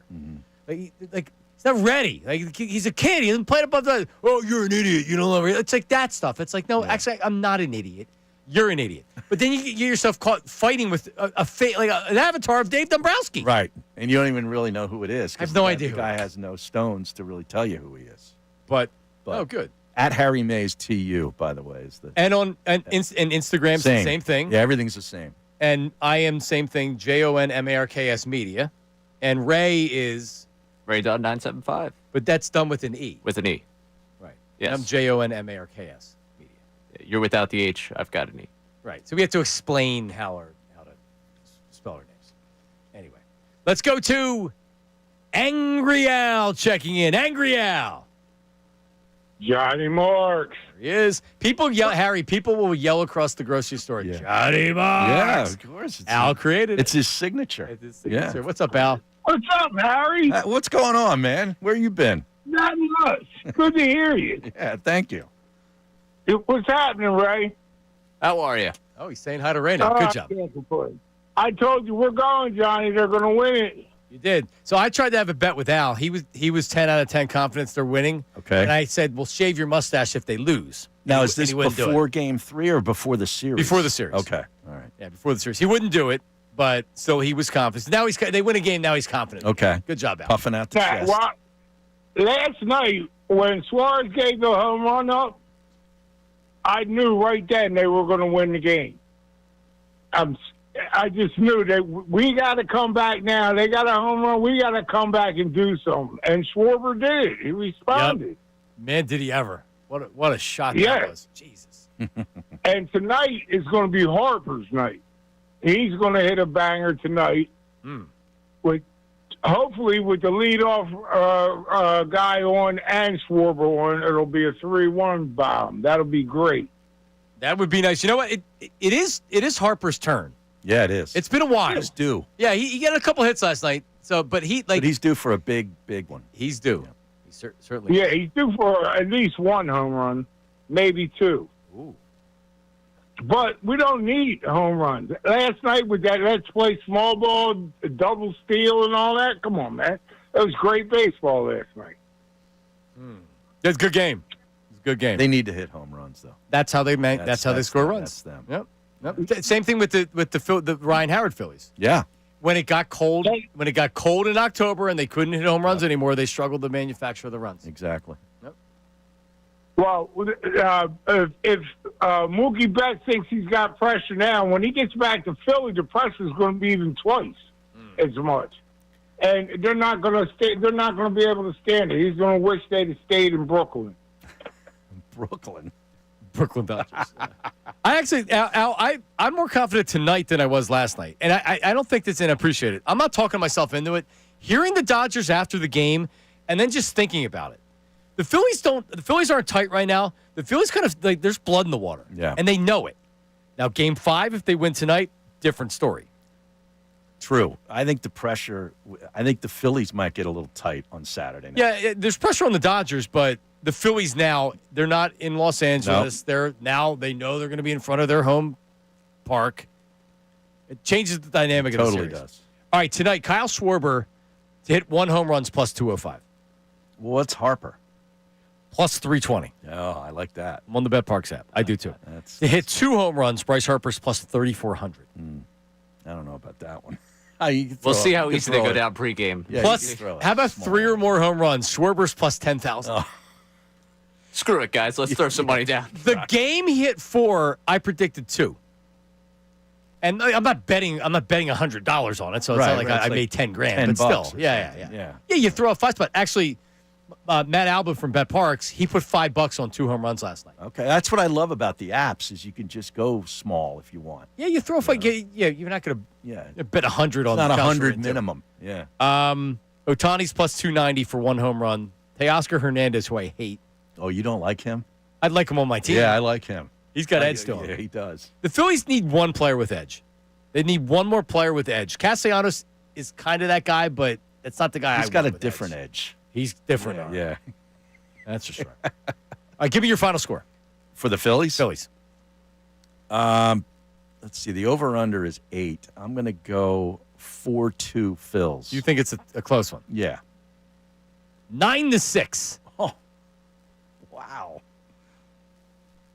Ray done? 7-4. Another 7-4. I think they get to Glass now. I think we're sweating towards the end where it's like, oh, they're tacking on a couple here in the 8th. I mean, this is going to be like relief pitcher central tonight. Once they get to that 6th inning, and both, they're just moving in pitchers and out, in and out. And I tend to go lower scoring with that. But, Fair. My cuz, you know him, Anthony, texts me and says plus 575 on Kepler for a homer. Yeah, I could see that. Kepler actually he's got some power. Kepler actually looked pretty good the last month of the season. I mean, he wasn't as much of a disaster as a lot of people would think. All right, Birds. What do you got? 7.5-point line. Yeah. You had said the under earlier. I do love the Eagles tonight. I like a 23-6 Eagles. 23-6. Yeah. So you think this is I don't think Dart gets anything done tonight. Yeah. The one thing that I worry about, he is pretty good at maneuvering around in the pocket. And this pass rush isn't great. Eagles pass rush isn't great. But the Giants line's not good. Their secondary's good. Yeah. The Eagles. Yeah. Oh, yeah. And then dude, Quinyon Mitchell. Oh. I love watching him. He's like glue. And he holds a lot, which is perfect because he's not holding, obviously. He's so close to the guy. He's just kind of clutching. I love Quinyon Mitchell. Me too. All right, 23-6. What do you got done? I'll go 24-13.